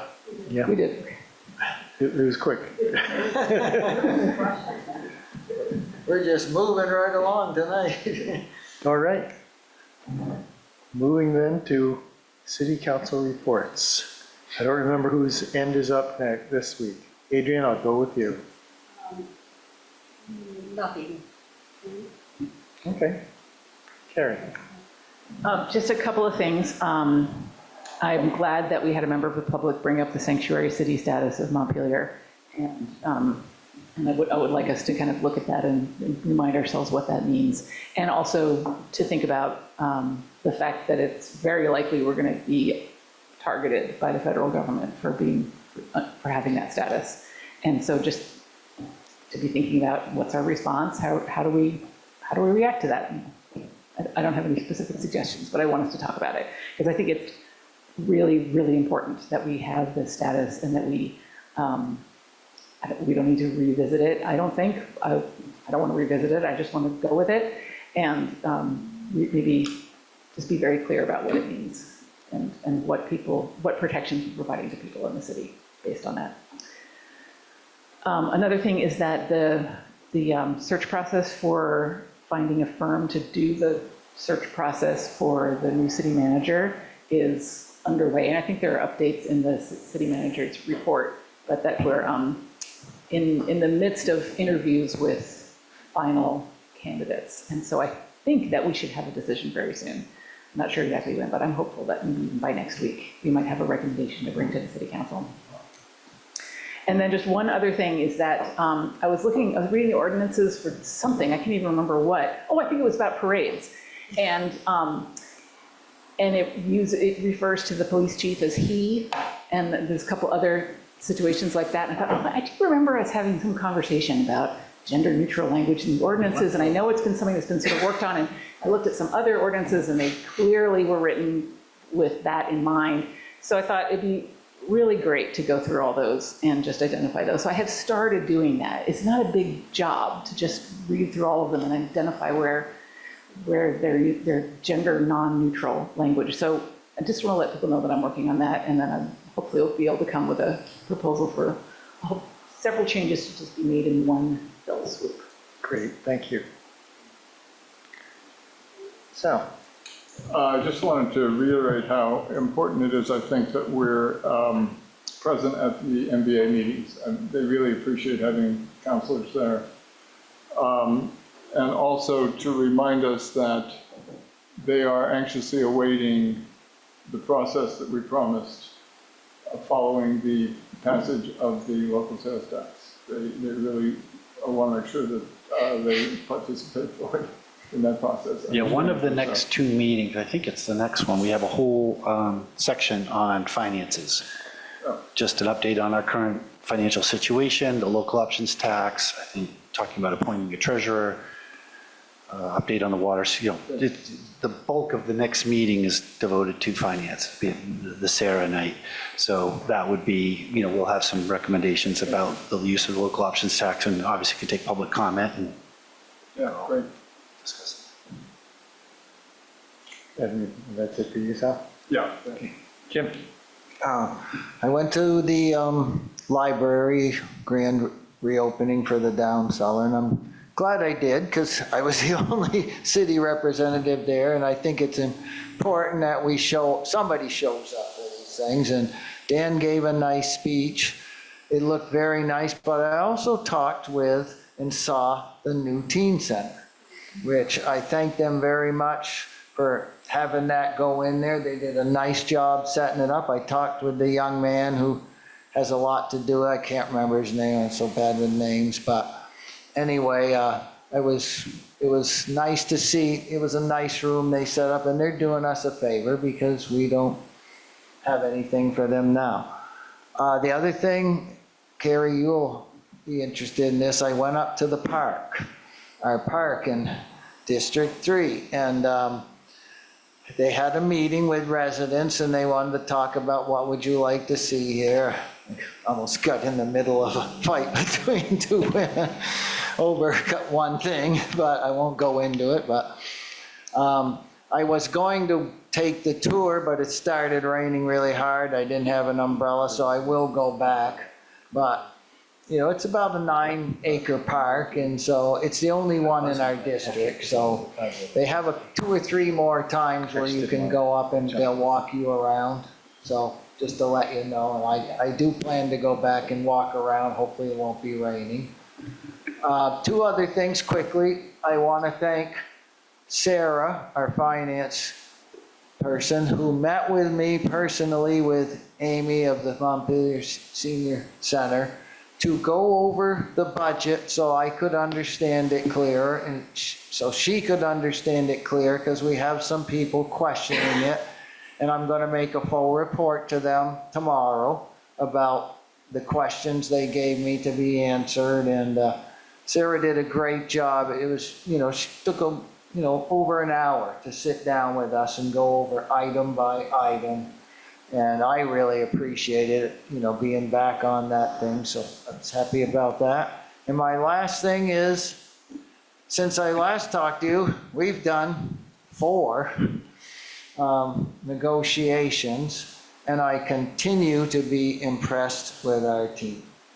I mean, they're doing a better job than I would, keeping themselves in control, I'll tell you that. And so I'm very impressed with the 3 women, and of course, all of the individual department heads that show up. So I'm still seeing something that I'm very, I think they're doing us well. It's a tough thing, let me tell you. Thanks, Jim. Carolyn? Okay, 2 things. Maybe 3, sorry. The subcommittee for committee review action, we share updates on the city manager's weekly reports for the public and city council. And we are planning to bring our suggestions and our work to you in our next meeting, and ask your suggestions to improve it. And second thing, I've noticed that the sitting arrangements are not really inclusive and taught based on gender issues. I really want to see some kind of tablecloth so I can wear skirts or dress. So I'm okay to wear pants, but I really want to feel that I have options, right? Because men, they are very comfortable, but as a woman, you know, I want to dress up, right, for the meeting. So if we can provide some kind of tablecloths to cover this for the camera, it will be great.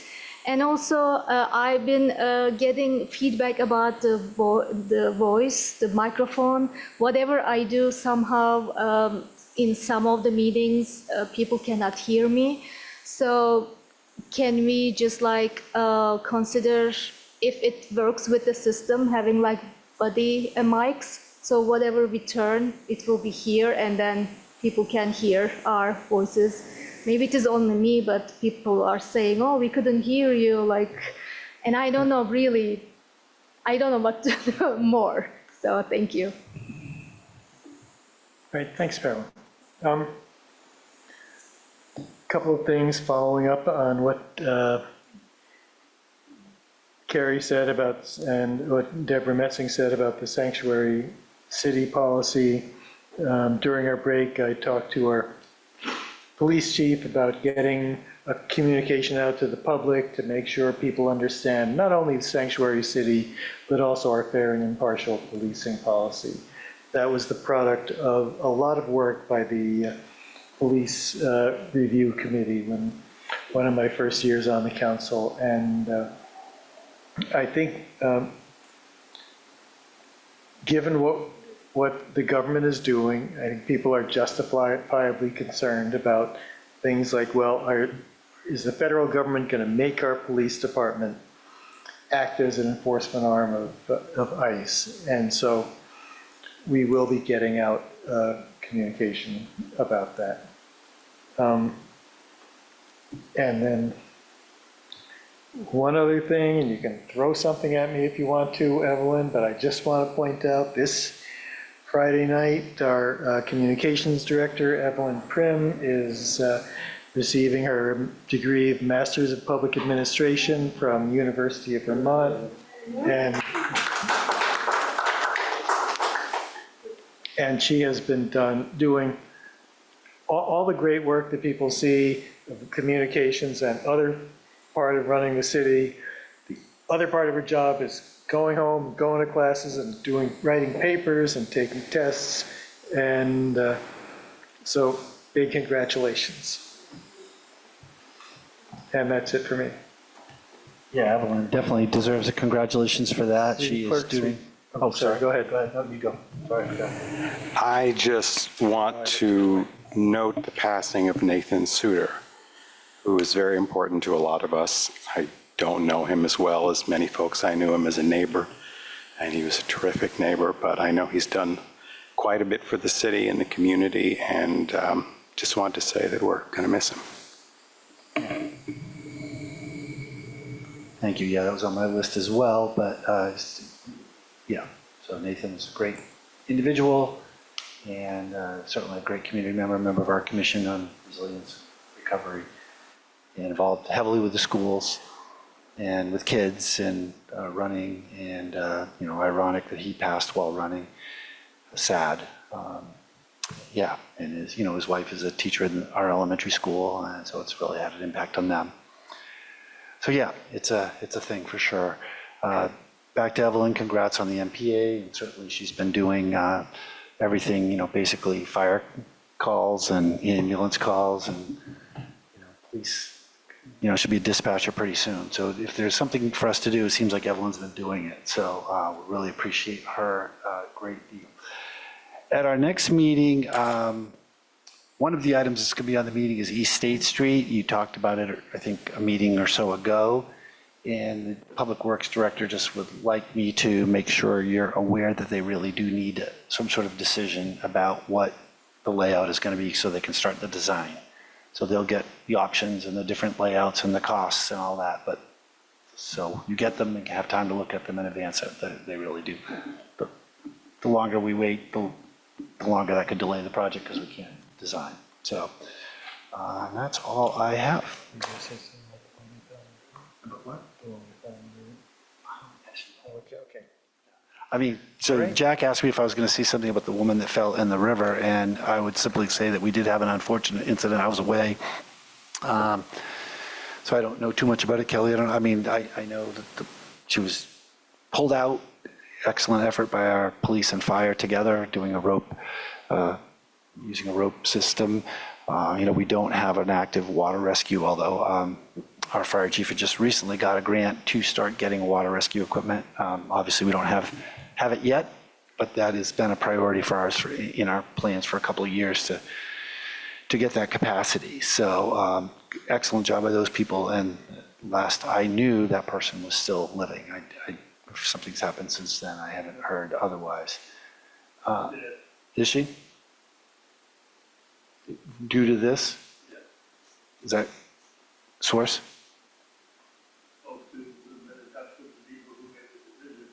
Okay. Medical professionals, there was no brain activity in the Okay. Okay. Thank you. Well, This that's, is one of our homeless communities, so yeah, that shouldn't go unstated. right. Yeah, she fell down a bank into the river and was swept down over the dam and was at the water at the foot of the bank by Shaw's. So, well, I'm sorry to hear that. Like I said, last I knew that hadn't happened, so thank you for that update. Okay, that's all I have. Okay, thanks, everybody. It is 9:06 and we are adjourned.